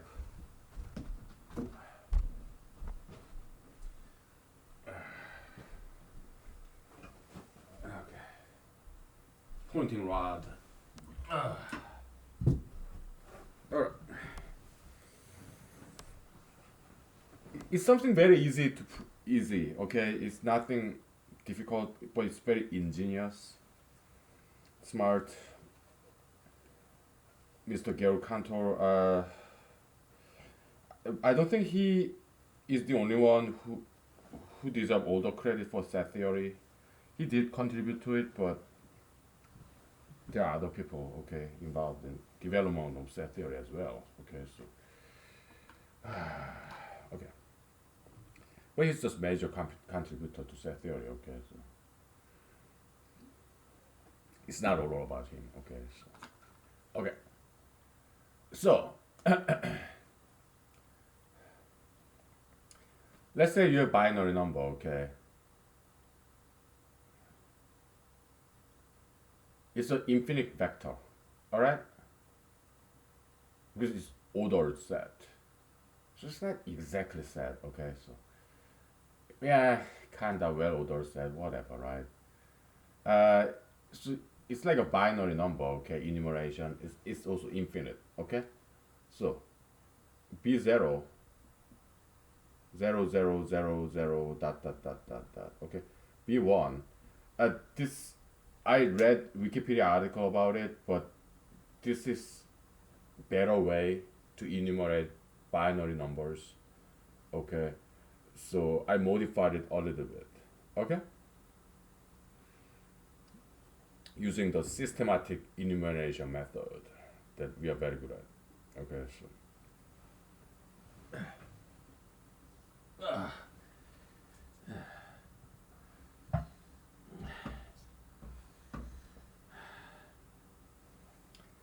there we go.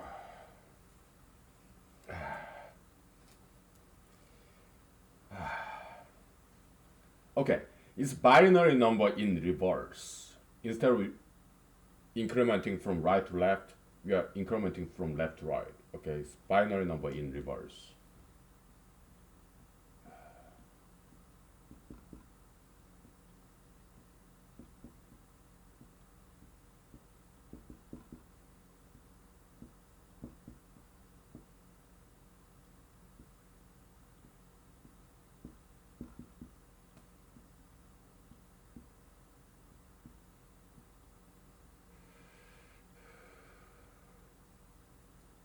Wait a minute.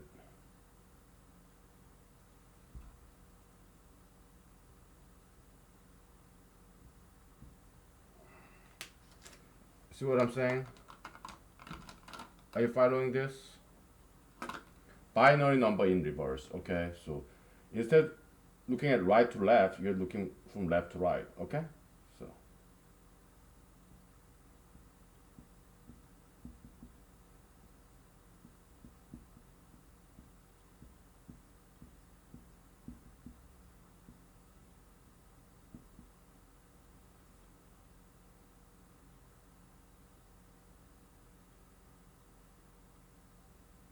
yeah, you're adding one here, so it becomes 0, 1, 1.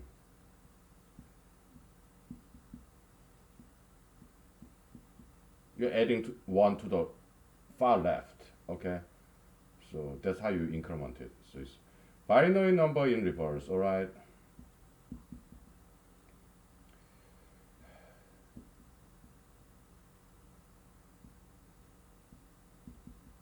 Okay. Now it's an infinite set of binary digits. Okay, but we are looking at it as if they are binary numbers. Okay, but it's just vector, infinite vector, ordered set of uh, zeros and ones, infinite Boolean vector set. Okay. Now let's construct a brand new binary number. That's where this diagonal name came from. It's the ingenuity of Geru Cantor.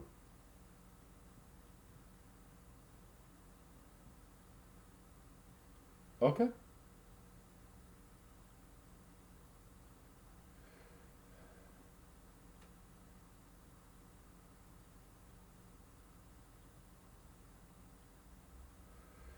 So we call it, we'll name it after Mr. Cantor, okay? This binary number, Cantorian binary number, is constructed by flipping uh, nth element in this diagonal. Okay, so what does it become? 1, 1, 1, 1, 1, 1, 1, dot, dot, dot, dot, dot. Okay? And you can easily prove within a paragraph that this Cantorian Boolean number does not belong to this infinite set of infinite binary vectors. Okay? Why? Because this Boolean, Cantorian binary number is different from every single one of this. Why? Because you're flipping, it's different from the very first, zeroth binary number because it's flipping the very first digit of this zeroth binary number. It is different from the first binary number because it's flipping the second digit from left to right of this first binary number. Cantorian binary number is also different from the second binary number because it's flipping, well, we call it zeros, okay? Zeros column, first column, second column, okay? Indexing start from zero, okay? So if because it's flipped the second digit of the second binary number, that's why it's different from second binary number, okay? And so on, okay?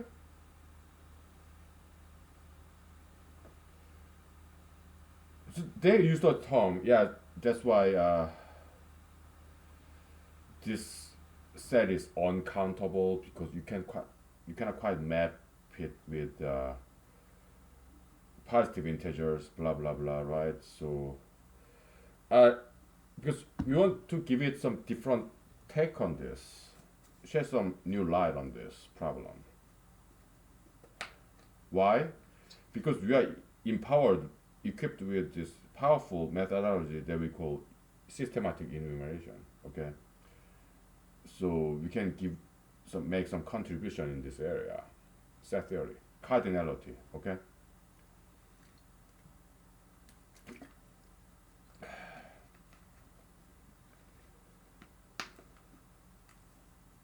As you can see, Mr. Gero Cantor, he was a religious man. I guess he's what? Probably like Judaism. I guess that's his religion. Okay, he's at least partially Jew, European Jew, as far as I remember. Okay, so if you make succession this way, binary increment, okay, there will be always zeros, okay, but this Cantorian binary number that does not have any zeros, it has only ones, okay, it cannot be included in this infinite set because this binary incremental succession, it will always contain zeros at the back and also in the initially, okay? It will not be purely ones. It will contain some zeros, trailing zeros, or prefixing zeros or zeros in the middle, okay? So using this binary increment method, you will never get this guy because it only has all ones, no zeros. Okay? So this guy is not an element in this two-dimensional infinite set. Perhaps, yeah, infinite matrix. Okay? This one number, infinite number, does not belong to this infinite string, binary string or binary number, does not belong to this set of infinite binary numbers or binary strings. Okay? That's one way to look at it. I have never seen anybody who did it like this.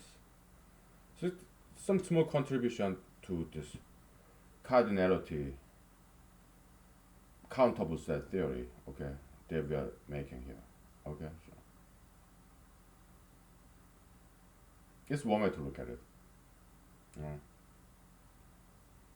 Making some small contributions.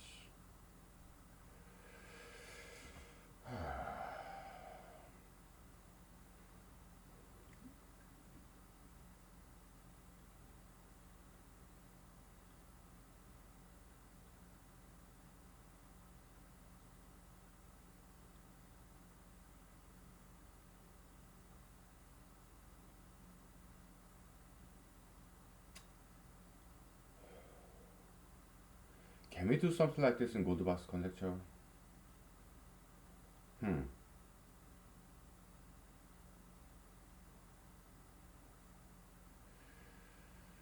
I'm still wondering why cumulus matrix give us complete coverage of even integers just by adding couple of prime gaps. What's so special about prime gaps? Why does it have to give us, by adding just bunch of prime gaps, give, why does it have to give us complete coverage of even numbers? I really want to understand that.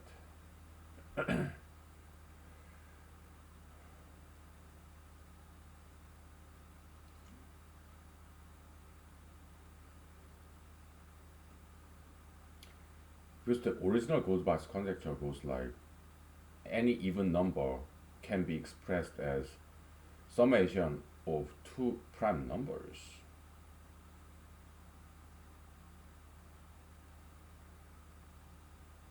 Two odd primes.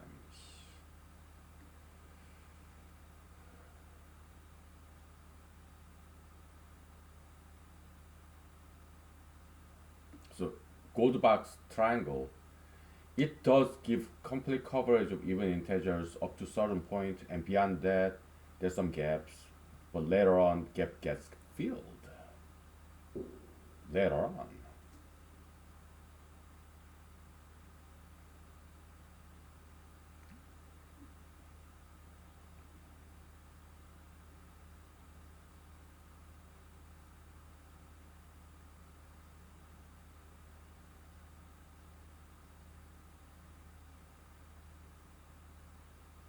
So the way we constructed Goldbach's triangle is horizontally we add prime gap, you know, ordered fashion. Vertically we add prime gaps, in an orderly manner, right? First prime gap, second prime gap, right? So yeah, the, it does give us complete coverage of even integers. Prime gap plus prime gap.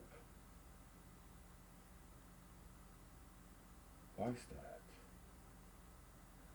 Is it because prime gap function is kind of logarithmic, kinda not exactly, and it grows slower than linear, which is like succession of even not integers is like y is equal to 2x, right? It's a linear function, and logarithmic function is below that, so there's a lot of repetition, redundancy, it grows so slow. That's one way to look at it. I'm just brainstorming.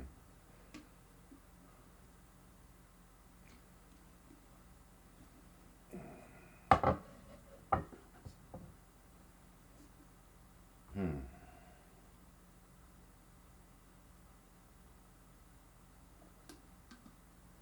We'll take 5 minutes break, okay? So very good, very good. We made some small contribution to set theory, people. Okay, so because I have never seen anybody doing this. Okay, in diagonal method context, we gave them some nuggets. Okay, so all right, let me take a picture of this. Yeah.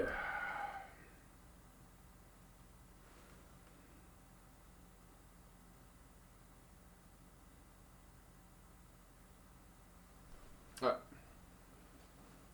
We will be back, okay? Alright. We have like 40 minutes left. So.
Ah.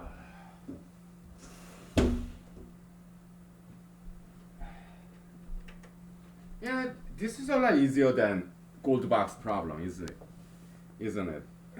Because the way Wikipedia explained this, by Wikipedia I mean contributors, anonymous contributors to Wikipedia. They could be mathematics professors, PhDs, maybe amateurs. I don't know. Okay, because Wikipedia doesn't quite allow display naming of these contributors because there are so many of them. Okay, so it's anonymous, unsung heroes. You know, communists.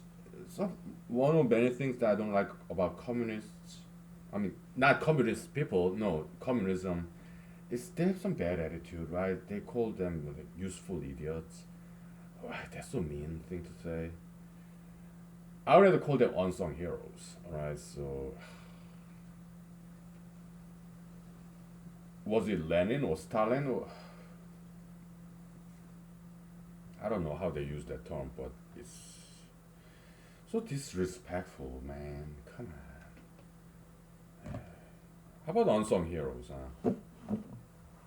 I mean, if you're watching this, yeah, you're unsung heroes, contributors to humanity. Yeah, like when I was studying acting, yeah, I did backstage craft. I know how much is involved. It's not a you see Madonna, Michael Jackson. It's not about them. No, not you're a makeup artist, wardrobe, sound boombox operators, lighting technicians, electricians. Yeah, the props, painters, carpenters, and mechanics, computer programmers, and casting directors, like editors, videographers, and cinematographers, and camera crews, and yeah, caterers, and makeup artists. There's so many people behind the scene. They're unsung heroes. Okay. Anyways, okay. So here you have first element, infinite string of zeros, and in between you have infinite set of any number is exhaustive enumeration of all the binary strings that contains 0 and 1. It's complete coverage. Except all those strings, I mean, there's only one infinite string that contains only ones. Okay? If you unionize this guy, and then you have complete coverage of any infinite string that contains either 0 or 1 or both. Okay? But the way the Wikipedia article explained this to me is that they didn't do this systematic enumeration method. They put some random binary strings. And they took these diagonals and flipped the coin, kind of negated, complemented, and then construct this kind of random fashion, random ordered.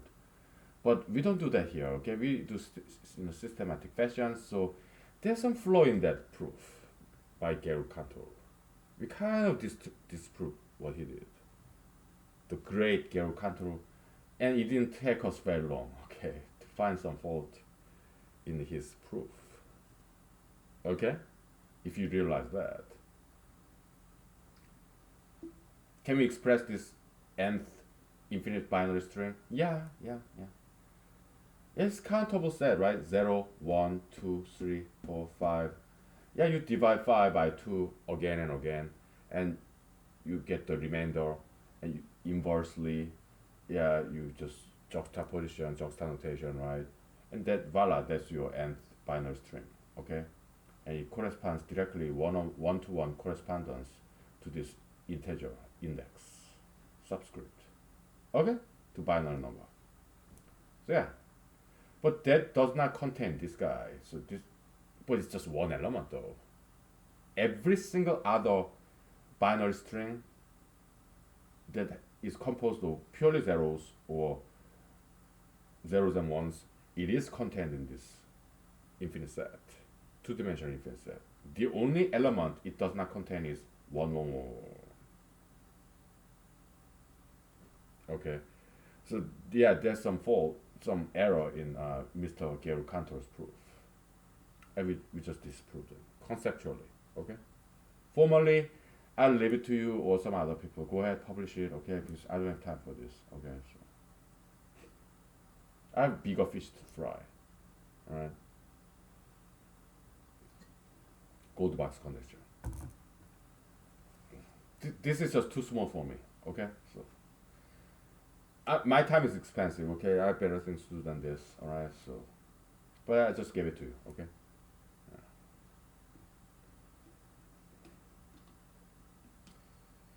Okay.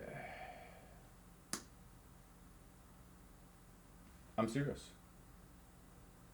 1, 1, 1. This is the only binary number, binary string that this systematic enumeration method, this set of infinite string, Boolean infinite strings, it covers everything except this guy. Okay?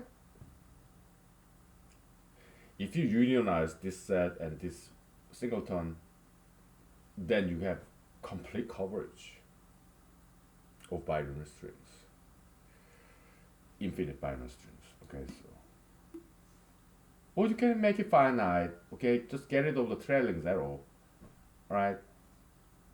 Like 0, 1, 0, 0, 1, 1, 1, 0, 0, 1, just like plain binary numbers in reverse. Okay, whatever. And you can reverse that, right? Yeah, doesn't matter. You have complete coverage, okay?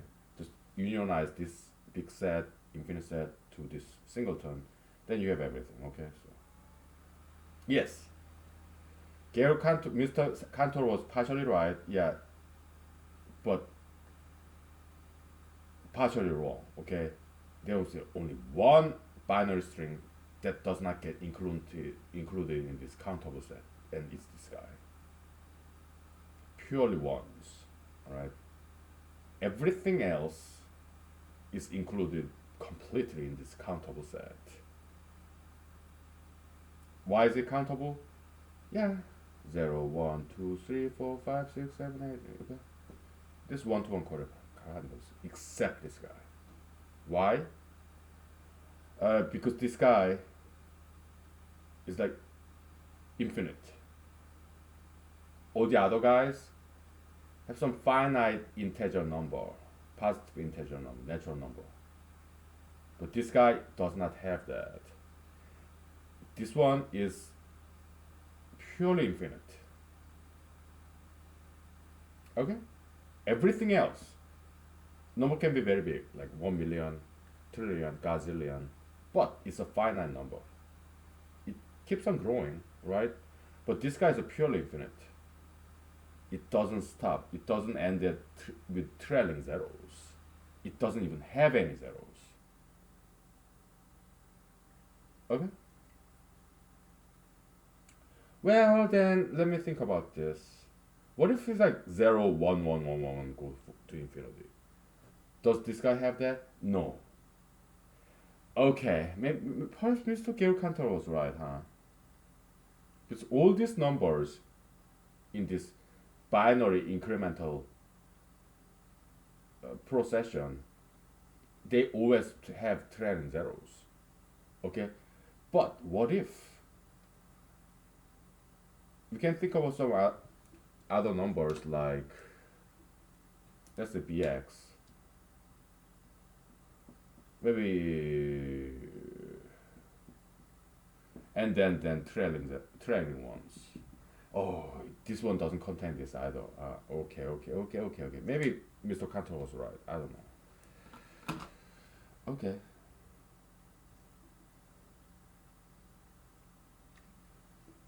How about some by?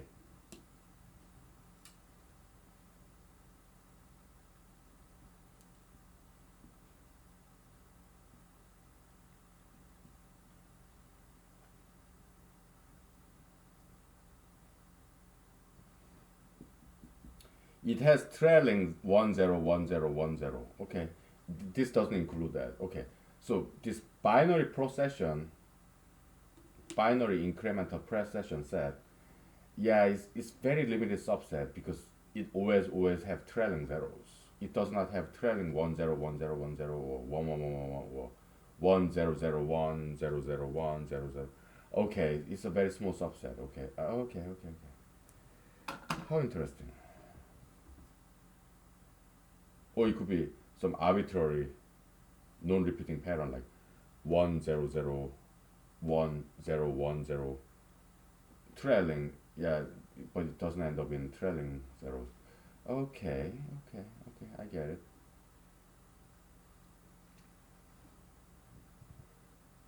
And maybe he was right.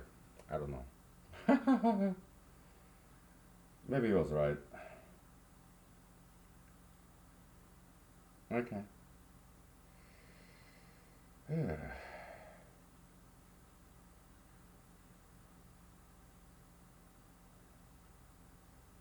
But we did add something to this countability problem. Okay, so but that's good. It was nice exercise. Some different department in our brains.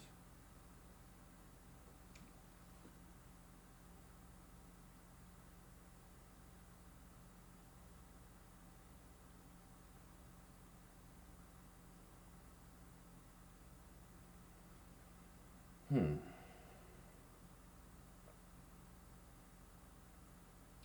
So this is your countability set when it comes to binary string. All right, it's a binary incremental progression. Okay, it does give you complete coverage of countable binary infinite set. All right, but there are others.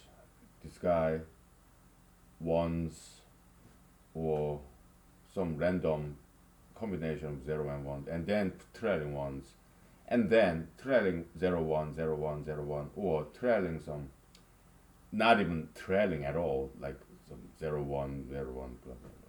Okay, yeah, that's not included in this countable infinite subset. Okay, but this one is countable. Okay, so and there are other infinite binary string that's not included in this countable binary set. Okay, yeah, I buy it.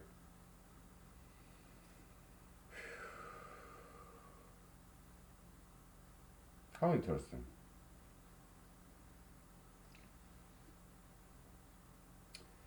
So Gary Cantor, yeah, he was a good mathematician. Okay, it's like Abraham's descendant in mathematics, kinda. Okay, yeah, he was good.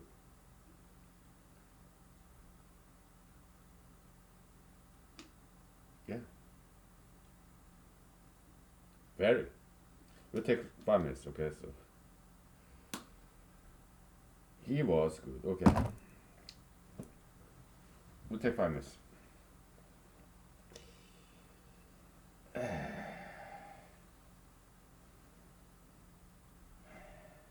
Can we apply some set theory to this cold box conjecture problem?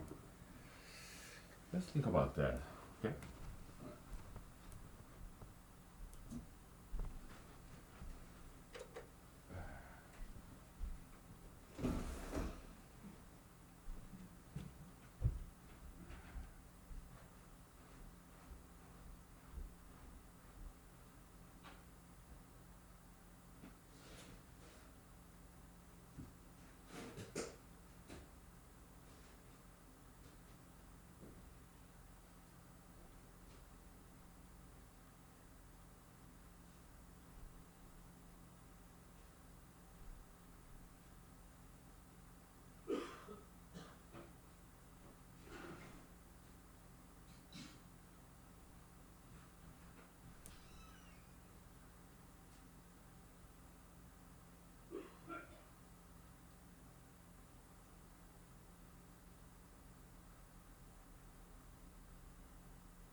Okay.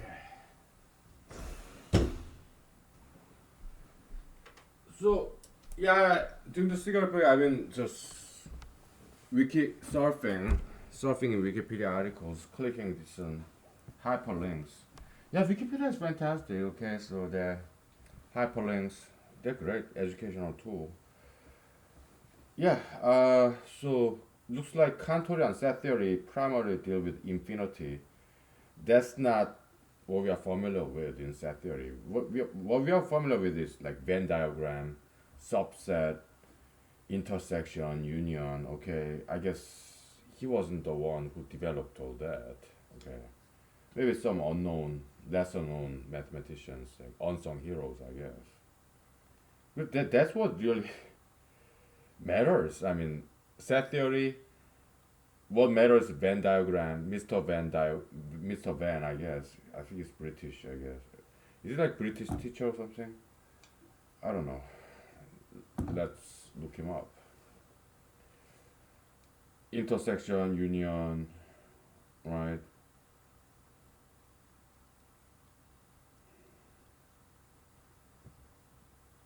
I think he was British, Mr. Van. I think he was British mathematics teacher in high school or something. It's been a long while.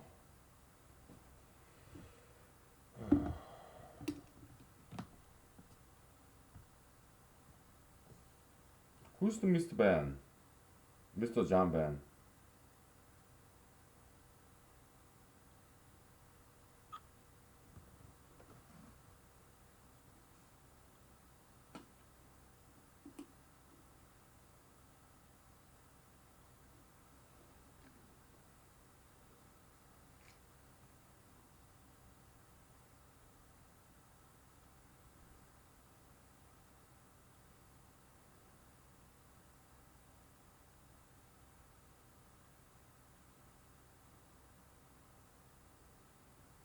I guess he's Cambridge professor. Huh? Okay.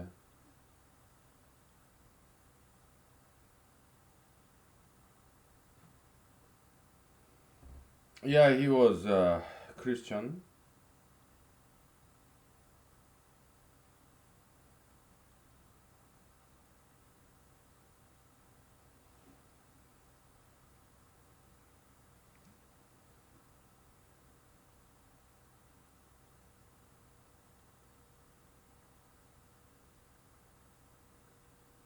Yeah, Cambridge fellow, like professor in Cambridge. Okay, okay.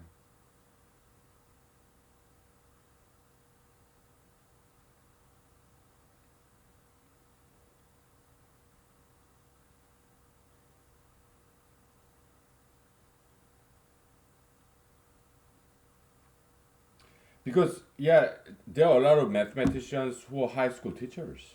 Okay. Yeah, some famous ones like Mr. Harry Ackerman, who studied under Mr. Harry David Hilbert, who was a former advocate of set theory. Interestingly, Professor Harry Kronecker in Kronecker Delta and Professor Harry, I mean, Muzier Poincaré, very prominent mathematicians, vehemently opposed set theory. Okay, because they thought it was too religious as opposed to scientific. Yeah. So interesting history. Okay, okay, we are done with this. Okay, so I should have taken a picture. Maybe it's not too late.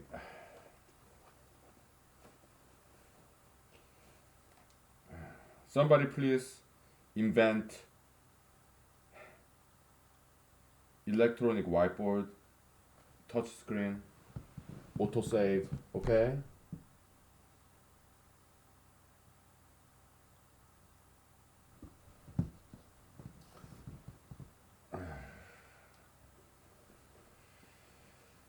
Just big ass. I'm sorry. I have to excuse my language. Just big tablet PC. Okay, there be the electronic whiteboard.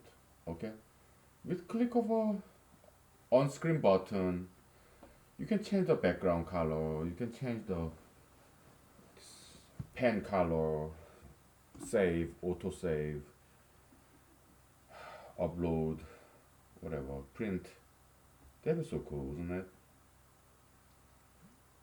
Just giving you some business idea for free. Okay. All right. What now? Set theory, intersection,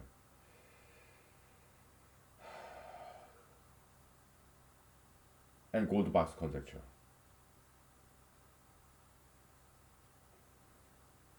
Let me turn off the heater. It's too hot.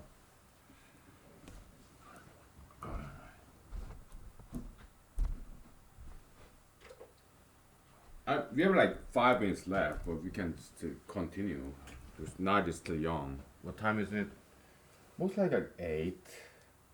Yeah, 9. Okay, night is still young. Okay.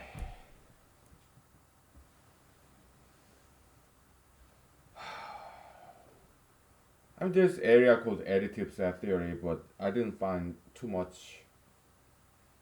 Yeah, it's kind of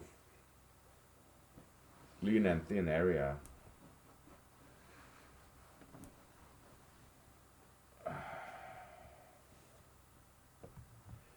Maybe we should use that, okay? Additive set theory. Because we have prime gap, it's an infinite set, right?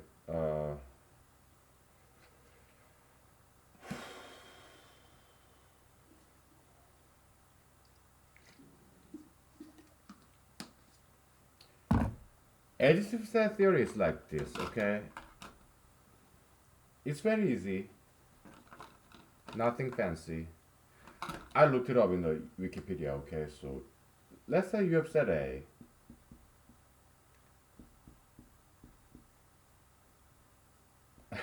One, two, three, okay? And you have set B.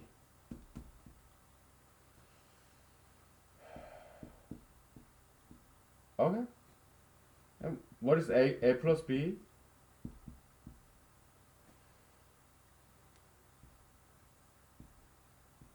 It's like Cartesian product, right? 1 plus 5, 2 plus 5, 3 plus 5. So what? You have 6, comma 7, comma 8, comma 6 plus 1, 7, you already have it. 6 plus 2, 8, you already have it. 6 plus 3, 9, okay? So that's additive set theory, basically, okay? Okay, now, when it comes to this the prime gap cumulus matrix, okay, we have prime gaps, right? 2, 2, 2, 4, 2, 4, 2, 2, 2, 2, 4, 2, 4, 2, 4, 6.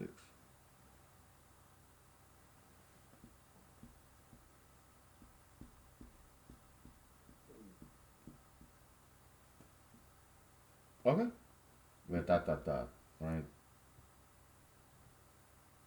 Yeah, I'm just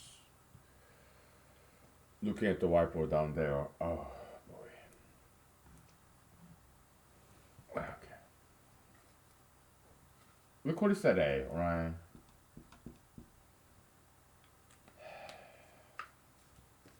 And what are we doing to this set? Uh,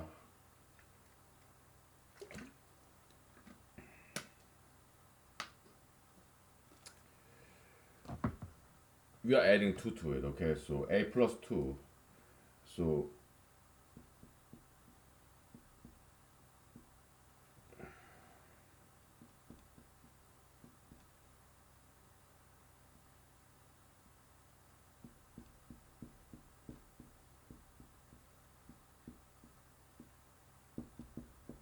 okay,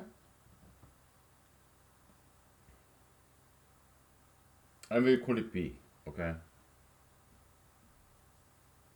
Next, C is B plus 2 because the second prime gap is also 2, okay? So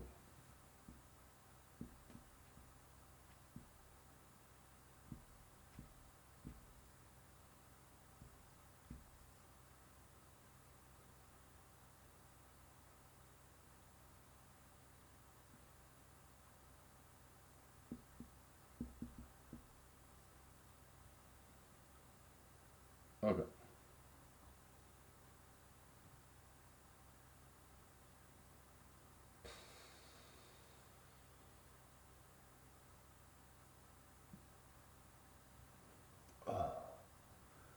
So this nth square matrix set, right?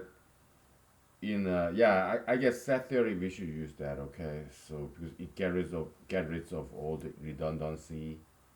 All right, so I guess it's important to use it. All right, we are transforming nth square matrix, which is a sub matrix of uh, the infinite cumulus matrix. Okay, it's a two-dimensional ordered vector or two-dimensional tensor, loosely speaking. Okay, yeah,